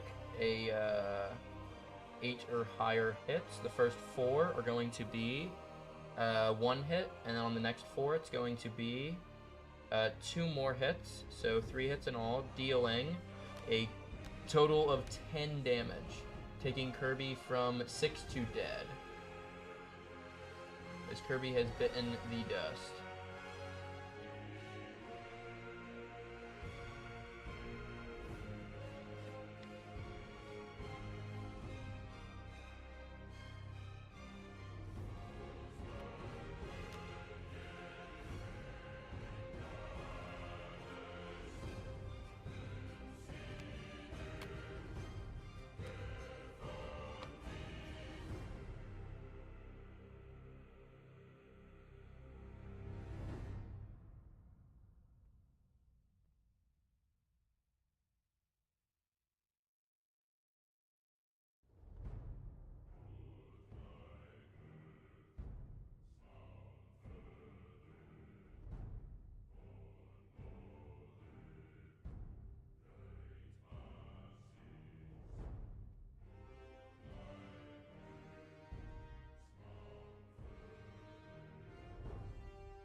I'll need an action from you. Sorry, I'm here. I'm going to use clones 4 and 5 to go and attack.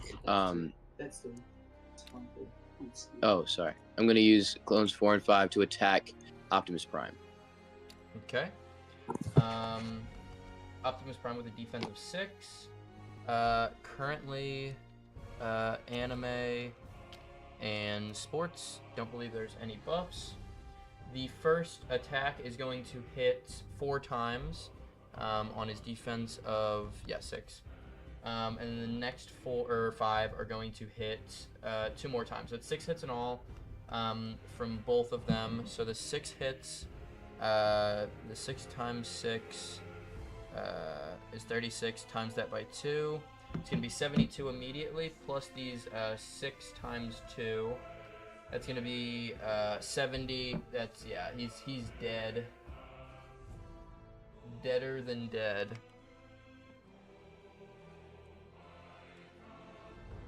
As Optimus Prime bites the dust.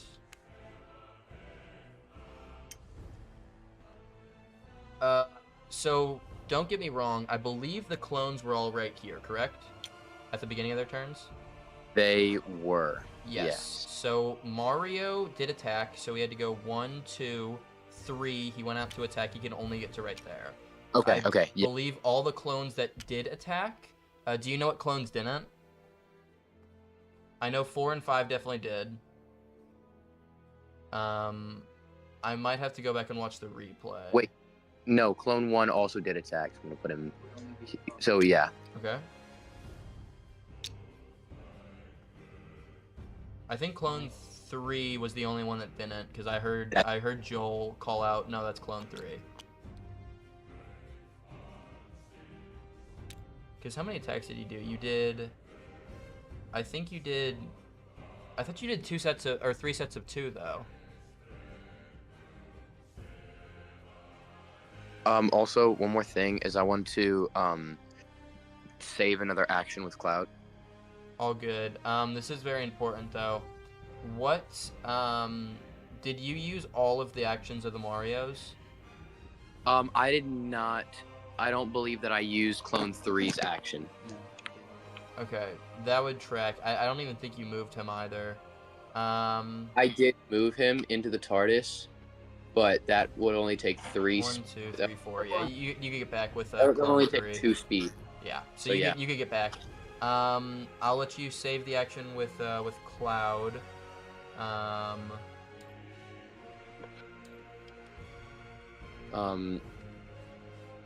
So he's up to 2 actions now. I think that's going to end my turn right there. Okay, cool. Before we roll, I'm going to leave for just a second. I will be right back, okay? But this is very, very big. If Bonnie goes on a tear, she could start tearing through some of these Marios, including Mario himself. If she goes through these 3 clones that honestly don't have very much health at all. 5, 4, and 2 all have very easily able to be one-shot by it. So that's rolling 4 times, so it could get to the actual Mario. But we will see that in a second. I will be right back, guys.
All righty. Are we ready for this, guys? Are we ready for the DM Apocalypse Torn? I believe, Brent, you just ended your turn, correct? Yes, I did end my turn. That's correct. All right, cool. We're going to FaceTime. Everyone, blindfold up, please. I'm not gonna blindfold. Mark, you have to blindfold. As we're going to go on to here, FNAF stream. As well, it's delayed, so we'll see. Yeah. And just to refresh your memory, Gideon, you are also supposed to blindfold the stream. What? I did. Okay. I did, Mr. Brent. Gus, control your player. Hey, he didn't even say anything. That's it. There. That's it. I'm rolling. That's it. I'm rolling all Bonnies. Oh shoot, my bad. I'm supposed to show you this. That's why I FaceTimed you. All right. The first roll is going to be this. The second roll is going to be this. I'm gonna move them actually. So, what? There's 4. Yeah. So, wait. Give me 1 second.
Sorry, guys. I had to do a quick rules clarification question.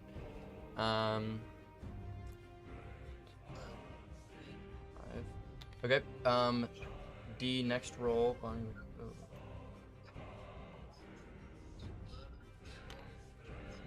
Okay. She would roll between those two, and then. Sorry. I'm still rolling it.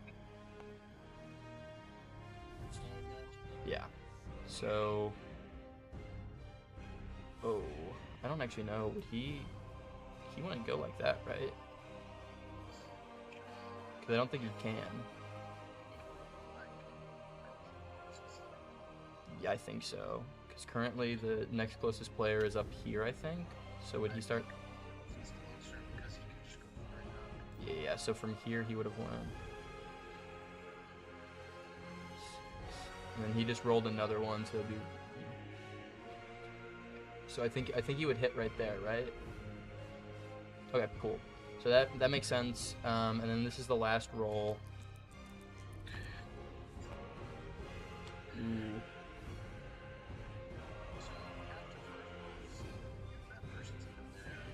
What do you mean? To see if he's here? Why would he have died from the other thing? Might have died from Foxy. Oh, okay, that makes sense. Okay. So yeah. Gotcha. So would I just roll them one at a time? Just be like, this is the one that just happened? I think you would probably reveal them and then do that or blindfolded on stream. Okay, cool. Gotcha. That makes sense. Okay. I'm going to have everyone unblindfold. I'm going to unreveal the people that should be unrevealed. I'm going to turn it on for the stream as well. You won. Okay, so currently, Bonnie is right here, and she is going to roll between which one of these clones she's going to be attacking. Currently, Foxy is right here, and he is going to see how much damage she does to Chaos. And then Chica is going to stay here for the meantime, as I will explain that in a second. We're going to roll for Foxy first. Foxy is going to deal 62 damage to Chaos, as that is going to take Chaos. Chaos dies. So that means Chaos is right here, and he is dead. And that means Chica is going to also go, she rolled, so she's going to be going for Jake Freebird.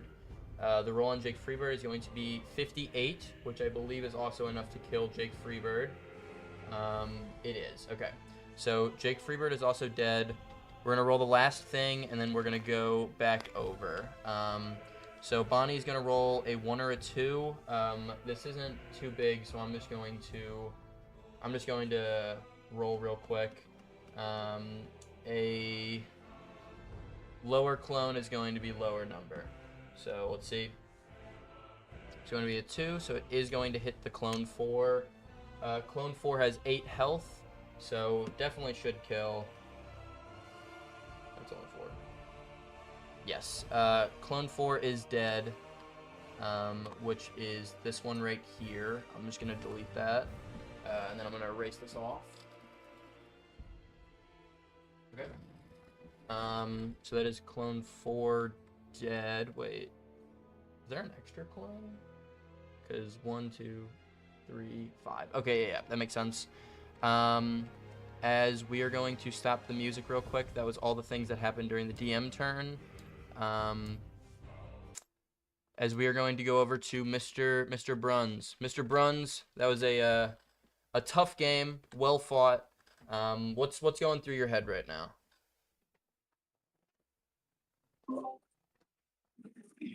Tough to lose, but it's all right. The team will keep fighting. We live to fight another game, so 100%. I think you good luck played. to the rest of the players. I think you played very well. I think there was a couple blunders that happened, but that's usually how Board Wars goes, and especially in these top tier games, like one blunder is all it takes to immediately have your chances ruined. It's insane the skill level of these players in the playoffs. What do you think you're going to be playing another playoff game, or do you think this might be your last game for the season? This will probably be it for me. Okay. I think it was a very well fought game. I think that there was a lot of things that happened. You had a lot of economy based abilities. How did you like your team? I mean, I think the team was okay. I just think just didn't really play out the way I had imagined it playing out, I guess. And there was, I don't know, just a few tiles I didn't fully grasp. So it is what it is. Best of luck to Brent and Daniel, and yeah, good luck, and I look forward to what comes next. 100%. Well, you played an amazing game. I can't wait to see what your next performance is. I think it's going to be a very, very good performance. I'm going to butt in here real quick, and I want to say, Alex, you played very, very well. Last time I played, you were the one who defeated me, and in this game I outlasted you. I think it's a pretty well balanced relationship you and I have. I think it was an honor playing with you. I think you fought very well. And I will hopefully see you the next time. Thanks, Brian. Oh, okay. As I believe that is the end of the GM turn, meaning that we're going to put the music back on. It is going to go over John Mark and Alex's turn, and it's going to go straight over to Dan. Dan, you are up.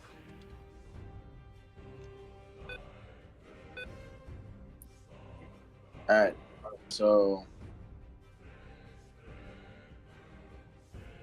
Diddy Kong is gonna go 1, 2, 3, 4, 5, and then jump over here to volleyball. Not fully how it works. You could definitely get over there though. Okay. This is a 3x3, but you could exhaust your speed and then hop over there. It's all good. Got it. All right, cool. And then I'm gonna set volleyball Sniper tower. Okay. I'll set up a volleyball right now. On sniper tower. Gotcha. Okay. Where on sniper tower specifically? Or actually, I think it's a. Let me see. Is it a tile? Yeah, you pick a tile on the board. So yeah, this is the volleyball right here. Let's put it on the actual sniper. Gotcha. We'll set it there. But yeah, well, what else would you like to do? And then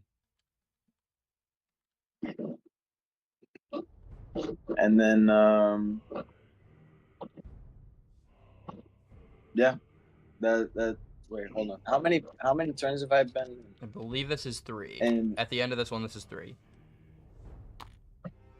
I was gonna say.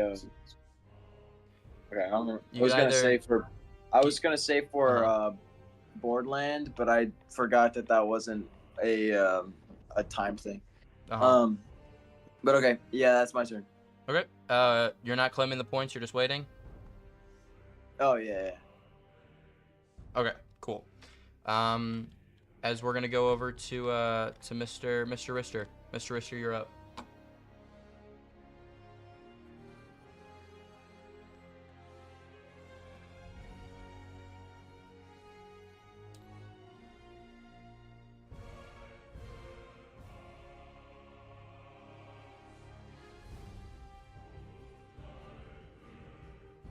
Are we on the clock here? Yes, you are. Oh, that's great.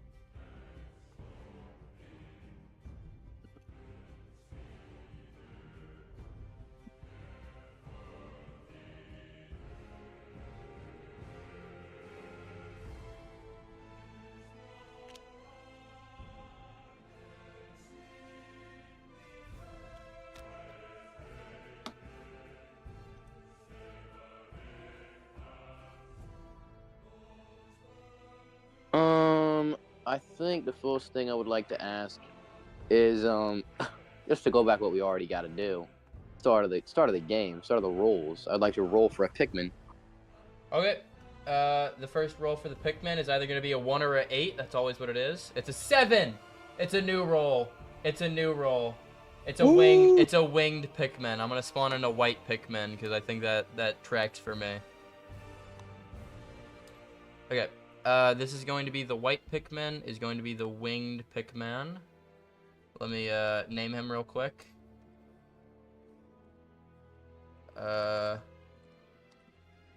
Would you like me to roll for all the Marios? That would be fabulous if you could. Cool. We're gonna start with the original Mario first. It's going to be a 1, which is going to be. Let me pull it up. Super Mario, Super Mushroom. So we're gonna clone this. So it's gonna be a Super Mushroom. And then for the 2 lower downs, it is going to be a 5 and an 11. Like he didn't need any more clones. The 5 is going to be... clone! The 5 is going to be a Mega Mushroom. Whoopsies. That's gonna look a little bit weird, but it's fine. That right there, and then this is going to be a double cherry. I should know what they're called by now because you've gotten 10 of them. Double cherry is gonna be right on this one. We're gonna roll for the 2 lower down ones as well. These 2 are going to be a 5 and a 9, so that's going to be a Mega Mushroom. That's a Super Shroom, Mega Mushroom. I'm gonna copy that over. Put that on this one. And the 9 is going to be a 1-up, which I believe he already has one, but we will Control B. Now he has 2 1-ups. As that is all that, and I'm gonna put you back on the action clock. All right. I am going to have one of my ice Pikmin roll for the TARDIS. You're actually not allowed to do actions this turn. Wait, what? I decided that you can't, and I stick to my guns. But the one action that you're allowed to do... I know my right. The only one... No, you don't get rights in Board Wars, okay? This is an oligarchy. This is not democracy. It's a 4, so you do get the first roll off. As I'm going to put you back on the action clock.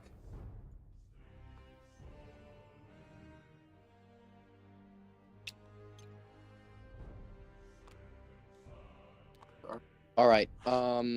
So one of my Marios is a Mega Mushroom. That's going to be number 3. And I'm going to take my little Mario 3 here, set him right inside the Baxter building, and no, wait, I can just do it in adjacent tile. I don't even that. Okay.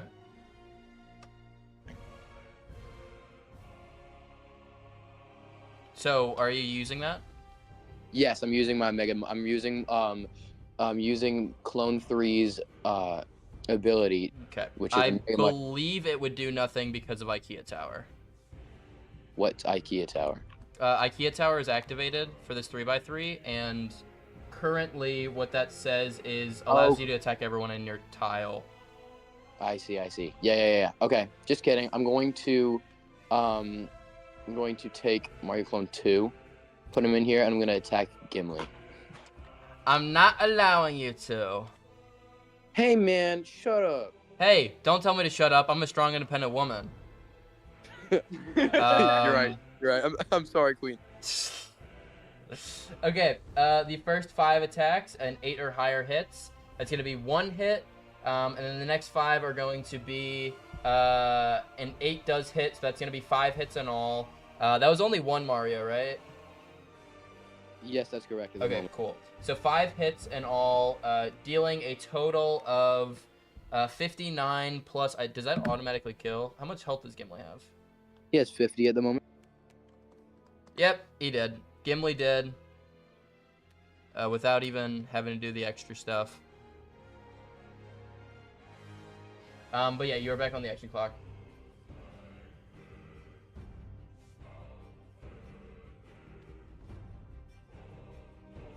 Oh, wait. Sorry, guys. There's something very important that didn't happen last GM turn. Coleman Trevor is right next to the zombie. Oh, no. So that means Coleman Trevor with his 40 health is going to have to take 5d20 damage. I believe, because I didn't roll for it. I'm sorry. It has to happen. It has to happen. It has to happen. As it deals 53 damage. And now he has a crucial part in the Attack of the Clones. I'm sorry. Wait a second. I'm sorry. Coleman Trevor died because he did 53 damage. No, you're right. He dies. I apologize. I didn't do it on the time. I hope that doesn't interfere with your other 12 actions. He dies in the Attack of the Clones movie. He does. Well, to be fair, I think he got hit by, he should have gotten hit by that thing 3 times. So this is the 3rd time, so he automatically gets hit. That's what it is. I see. 100%. This game, actually Attack of the Clones in Board Wars. That's what I've been saying, bro. That's what we've been saying. Somebody's got to execute Order 67. 67? I was close enough. Shut up. That was a dancing video, right? I'm Brent. Anyways, you're back on the action clock. Get this guy out of here. I can leave whenever I want to. Who made you GM in the first? I had to. To cite my good friend Car Escobar. No. You're not allowed to start Car Escobar ever. Okay? I know I said that I'm not your captain for this game. Question his manhood. No, guys, shut up. All of you guys shut up. I'm not having Slushy get fined. I'm not having Slushy get fined for the next 3 games. Holy moly. I have a question, Mr. GM. Yes, sir. you're able to ask a question. All right, is Eyad here? Is this fella is he an assist character? Yes, I would say he's an assist character. All right. Well, then I'm going to take Mario Clone 1. Uh-huh. I'm going to move here, and I'm going to have him attack Egad. Okay. was there a specific reason you said he was? Is he an assist character? No, it was just that I saw I was looking at the screen and I didn't see. Oh yeah, sorry. He's still currently at full, so he's at 70 health. Okay. Okay. Yeah. Sorry, I probably should have put him on there after a minute. But he has a defense of 3, I believe. Which clone is that? Clone 1. That's clone 3, I believe. I think this is clone 1. Just kidding, clone 3. I'm stupid. I'm a little silly. It's clone 1. All good. He has a defense of 3 and 70 health. We're gonna roll this real quick. The first 5 attacks are going to be, okay, on 3 12s, those definitely hit. And then on the next one, it's going to be 7s do hit, so that's. It was 3 hits, and then that's another 4, so that's 7 hits in all. 7 hits immediately does, I believe, 7 times. Sorry, guys. I think 42. 42 plus the 7 hits. If he rolls really bad, he could survive. Okay, it's sorry, give me 1 second. It's 126 damage. He lives at 1 health. Wait, what? He gets dead. He gets dead. Okay, I was gonna say, hold on. Okay, that's 70 damage and an assist kill right there, mister. All right.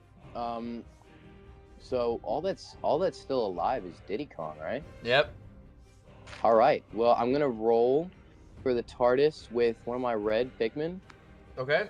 So that would be second Pikmin off. The roll for it is going to be a 1, unsuccessful. All right. I'm going to use another red Pikmin to roll to. It's going to be a 5, successful. Successful. All right. I'm gonna move that. Whoopsies. Oh no! You flipped the card. It dies. Hey, I did not. The GM can't be biased, but I am. Okay. You listen here, pal. I've got a bone to pick with you. I'm gonna take Square up. I'll see you on Sunday. Square up. No, I'm kidding. Okay, bet. Okay, bet. Both of the stars room. All right, so I'm gonna move Clone 5 and the original Mario, and I'm gonna attack Diddy Kong with freaking everything. Okay. So that's gonna be 2 Marios, correct? Yes, that's correct. Okay. So on Diddy Kong's defense of 4. Oh my god, she's kind of a little bit of a tanky silver. Not enough to survive this, but that's 3 hits, and then on the next 5, it's gonna be 3 more hits, so 6 in all. I believe that's immediately 30 plus 30, so it's gonna be 60 damage. Diddy Kong is dead. As I think that might have been like a complete board wipe. But we are going to stop the music as I'm going to go over to We're not Dan. stopping the music. That's valid. Dan, what's going through your head right now? I'm just playing my emotions right now. Please stop playing your emotions and start talking. I'm sad. That's valid. I'm really sad. That's valid. The Sallies, man, we had so much going for us, you know? And I want to say to you, Brent, man, you had a great game. And, you know, you played Dan just like he's playing his guitar. You serenaded me, bro. Yep. Simply put. And we need to go on another camping trip, but when we do, I'm throwing you in the lake, bro. But I love you, bro, as always. You played a great game. We all played a great game. And, you know, we made it to the next one, you know? Not too sad about that. So, Sally's on top, baby. And to quote Car Escobar. No. Car Escobar is never allowed to be quoted ever. That only leads to death and destruction.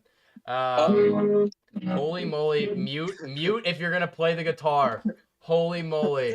Just have to say, Brent, John Mark, I know you're still here, and Alex Bruns, who, you know, left the call, but if he's still listening, you know, everyone played a fantastic game this game. We really did. Genuinely, with everything that happened this game, I think everyone played fantastically.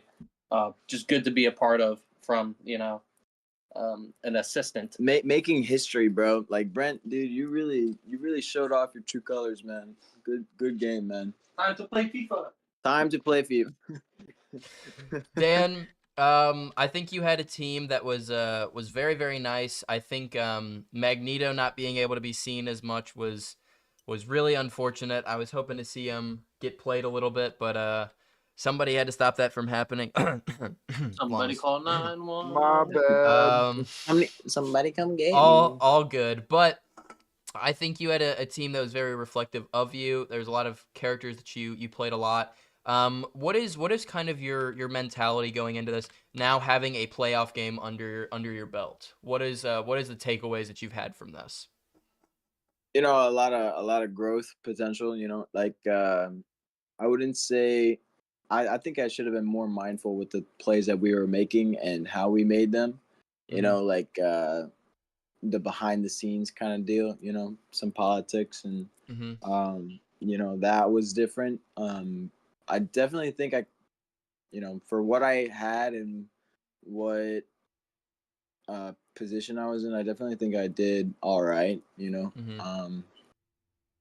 Just Gus and Brent were just too overpowered. Yeah, those double cherries. They were there. Yeah, that was wild. They were there. All around, this game had some crazy rolls. The Apocalypse starting from like turn 1. The rolls on Mos Eisley with Hulk was pretty crazy. He had 17 points at one point. He could have went around just absolutely annihilating people.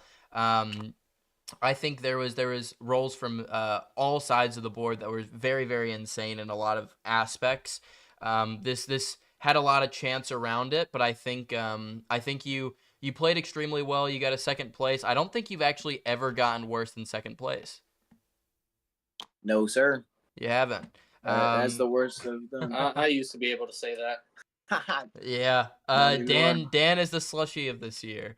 But how do you feel about that? I'm actually demoting myself. I'm just gonna be Gus's assistant next year. Okay. As I think we have great potential for the next couple games. I can't wait to see how Slushy plays and everything like that. Dan, I'd love to see you there. I'd love to see you there, supporting our fellow teammates, and I think there's going to be a lot of growth and development over these games. Getting second place in a game like this with absolute legends, John Mark, one of the most established players in the entire game, the MVP last year, and possibly the MVP this year. Just a very, very difficult game all around, with a lot of very, very good players. It was a very difficult game to win, and I'm very proud of you outside of a DM moment. Very proud of you as a player and how you played, despite how dyslexic you are. Very, very good. I appreciate that. Very, very good game. I'm glad to see how you played. And we're gonna move on. Very proud of you though, Dan. Appreciate that, man. Yeah, you did great. It was a pleasure playing alongside you. You just did really good, and I appreciate your good sportsmanship and your help in overcoming John Mark. Of course, dude. Of course, man. It had to go down that way, and you coming out, it's just bound to happen. I'm turning heel. Only John Cena. Turning heel. You heard it here. Turning heel.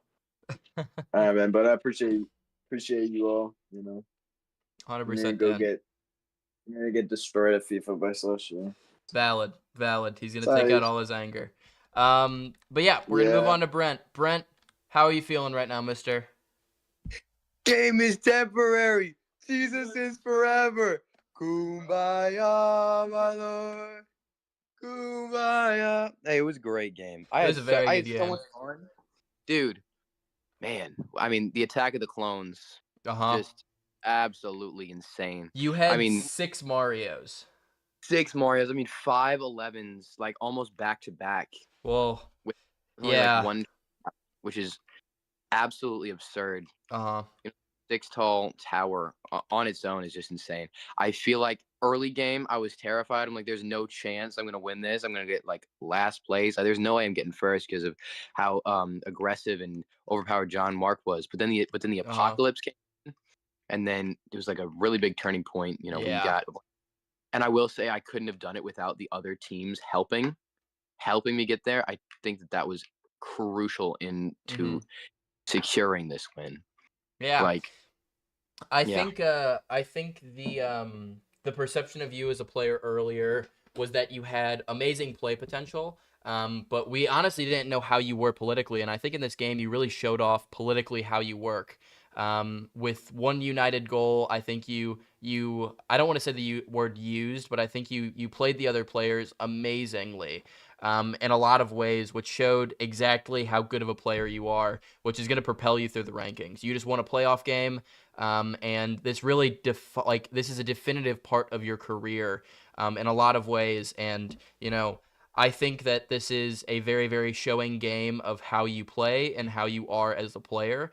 And I think after this, I don't know. I think you play another game, you get a win there, you're still up for MVP.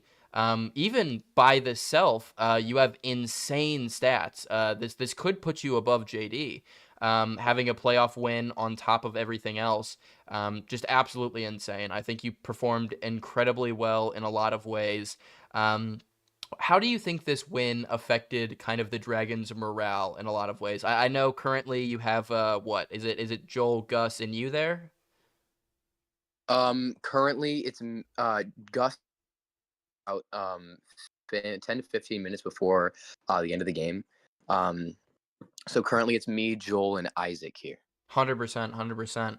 Well, that's 3 big players right now. I mean, Joel, I think, is probably going to get another playoff game right now. I think he got a lot of experience just by watching how you play in such a differing way from how he usually plays, of more of a defensive play style in a lot of ways. Seeing a more offensive-based play style could have helped him out quite a bit. How do you think this win kind of fully affected the Dragons in a lot of ways?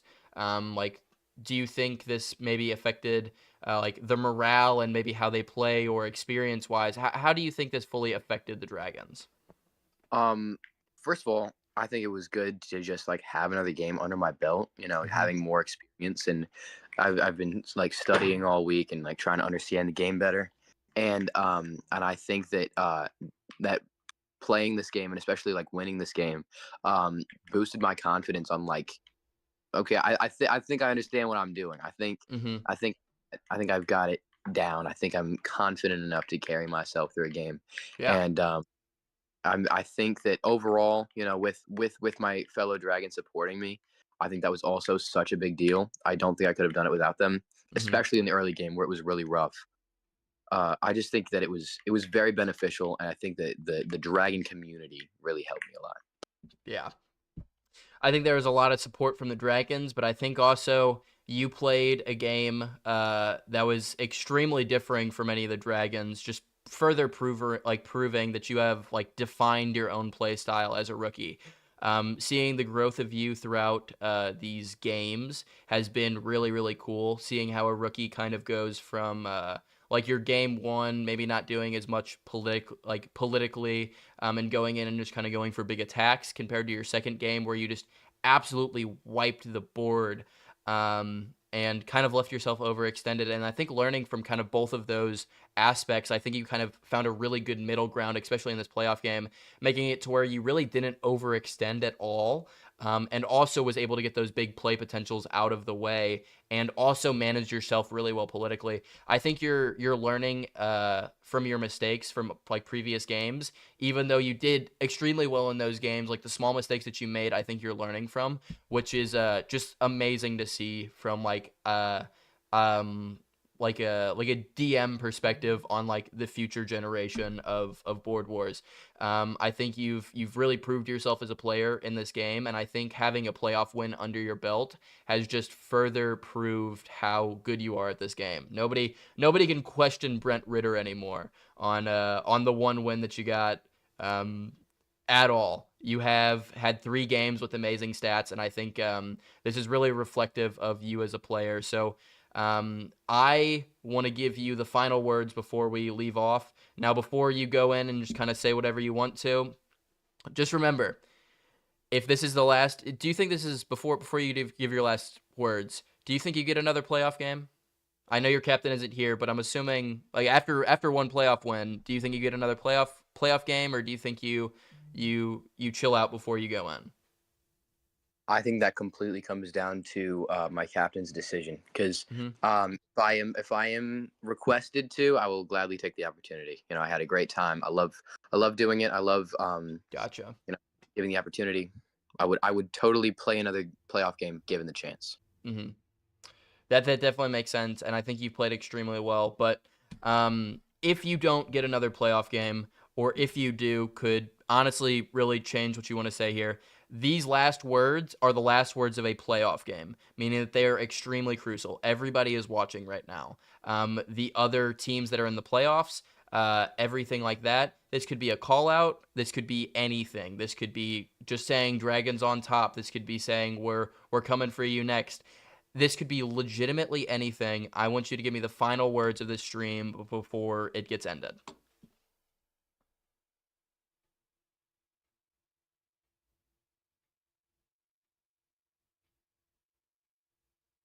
We're going to win. That's it, folks. See you next Friday for the third playoff game